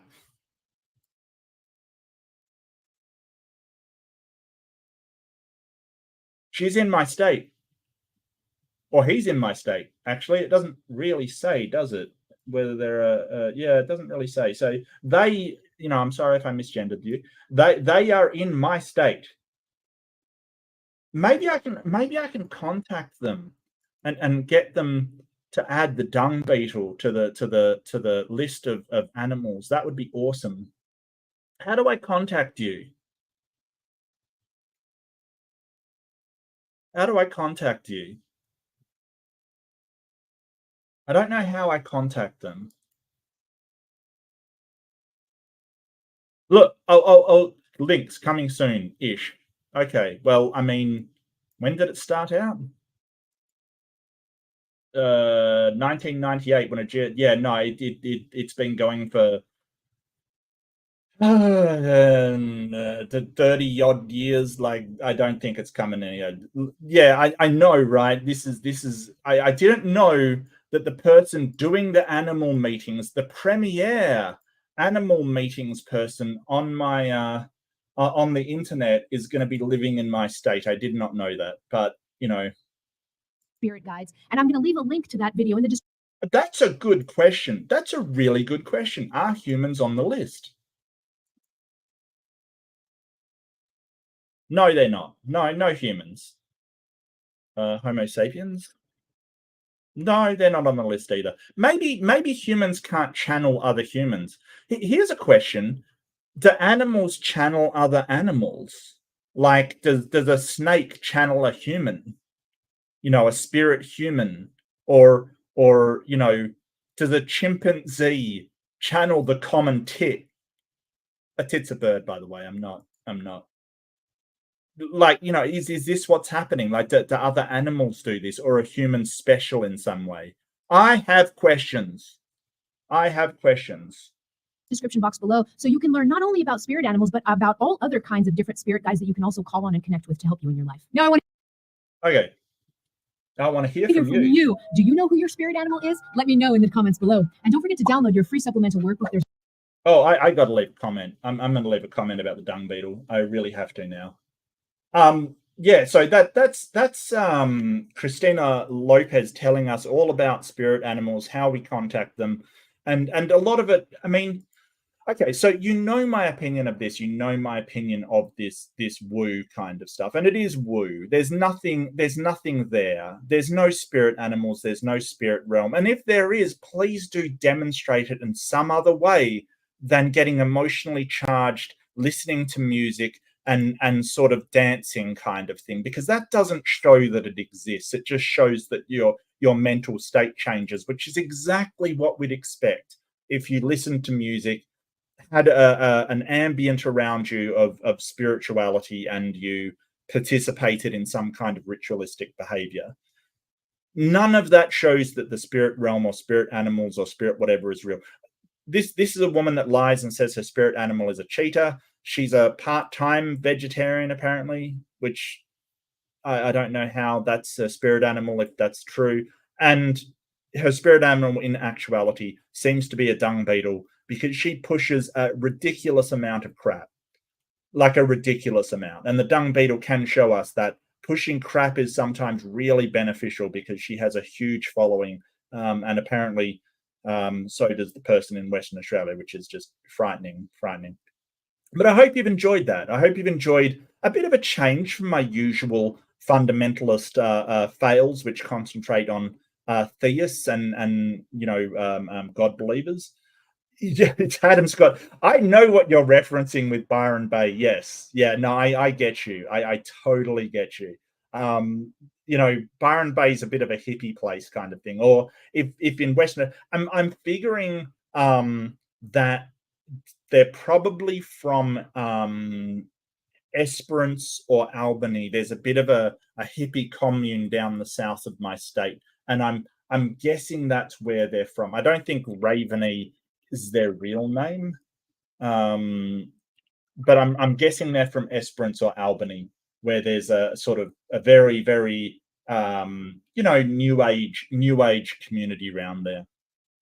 But thank you for joining me. This has been an absolute pleasure. I've had a lot of fun. I do find this hilarious as well, and I do enjoy poking fun at these people that are sort of using these techniques to. I mean, but at the same time, they're kind of using it to fool the gullible. You can change your mental state and access this without drawing upon spirit animals. Just an understanding of psychology, and maybe that's what she is doing. Like there's all kinds of visualization techniques you can use, like calming stuff. You can visualize rivers with your problems floating down the rivers, and that one didn't work for me, right? Because when we visualize, we're kind of accessing a deeper mental state. So I was told, hey, you can imagine a river and your problems are in the river and they're floating down the river, and then you visualize that kind of thing. And that didn't work for me, because I always found it jarring. I wondered where the things were going when they floated down the river. My mind could not get around them just vanishing down the river. It's like, well, where are they going? I've got to find out. I'm too curious. So instead, I used visual techniques where my problems, the Thanos snap, they just dissolved into flecks and then disintegrated kind of thing to go back into the universe. And that was a more helpful visualization for me. But there's no actual spirit thing happening. It's just you using your own brain, and your own brain is very powerful. These techniques are incredibly powerful. An albino pelican. Okay, well, yeah, you got me there. You got me there. But there's no spiritual realm. There's no spiritual animals. You are just using visualizations to change your mental state. That's all. But once you understand that, there are multiple techniques you can use, and I really recommend them. I think that sort of we don't have to lie to ourselves to use techniques to improve our lives. And it annoys me that even though that might be the effect that she is getting out of it, she has to have this spiritual animal and shamanic or Native American thing in order to make people believe this. But yeah, I mean, you guys know how I feel about this kind of spirituality stuff. I think it is woo. I think it is lying to people. I don't, and when they use it, they think that it will solve their problems when they come up, and sooner or later they will encounter a problem that it will not solve and it will not overcome. And that's where we need to go to actual medicine and proper doctors and things that have been demonstrated to work. And it worries me that these people won't do that because they think the spirit bear will give them the confidence to work through whatever they're going through. And that may not be the case. So it does worry me. And it's why, as I pointed out in the start of the stream, that she has literally an entire page for a disclaimer that she's not responsible for any harm that what she's doing does. And it always makes me worry when people have like these incredibly convoluted disclaimers that say, hey, I'm not responsible for any harm that comes of what I'm doing. Especially when it says, hey, by looking at this page, you accept this disclaimer. That's not how that works. That's not how any legal document works. Looking at it is not an acceptance of the document. So, that makes me feel like that's dodgy straight off the bat. You can't just say, hey, because you've looked at my disclaimer, you accept it. No. But what can we do? We can call it out. We can mock it like it does deserve. This is not an idea which requires us to take it seriously. It is laughable how little evidence is being presented for this spirituality claim and these spirit animal claims. Oh yeah, Christian, it's in the mail. I should put up a disclaimer that by looking at this stream, you automatically agree with everything I say. It would save a lot of time talking to people. But yeah, thank you for joining me. As always, don't forget, be kind to yourself. You deserve kindness for yourself, and you don't need a spirit animal being kind for you or to tell you you need to be kind. You can just do that. You can just say, hey, I've made these mistakes. I don't need a spirit animal to tell me what to do. I can just say, hey, I've made a mistake, and I make amends, and be kind to yourself. We all make mistakes. Be kind to others. And you don't need a spirit bear to tell you to do that too. We can just accept, hey, we can be kind to other people. Try to keep it in mind. We're going to sometimes not, sometimes do it. Spirit animal isn't going to change that. We can just be aware. We can change our thinking by repeated actions and behaviors. It's perfectly fine. We don't need spiritual animals for that. Yeah. But if you do want to have a spiritual animal, sure. Just understand that it's probably just your mind visualizing its own solutions, not an actual spiritual realm or an actual spiritual whale that's come into your life to show you the true meaning of reality. You don't need that. But you can visualize change however you want, even if that's a spirit butterfly. Sure. But thank you for joining me. I had an absolute pleasure, and I love to see you all. I'm going to throw up the thanks rather late, actually, which is kind of terrible. And I've got to update this, so thank you so much. Just quickly, while I let that run, I'm going to find if there's anybody I can throw over to and give you good people some more confused people to watch. Who's confused? Is Niddy confused? Niddy's never confused. I don't think he's live still. Look, if anybody knows who's live, drop it in the chat and I'll certainly have a look at it. If you have an inner animal, it's probably a gerbil. How dare you? I mean, gerbils, they're small, they're cute, they're fuzzy. There's nothing. Don't hassle gerbils on my watch. Don't hassle gerbils on my watch. Is Neil live?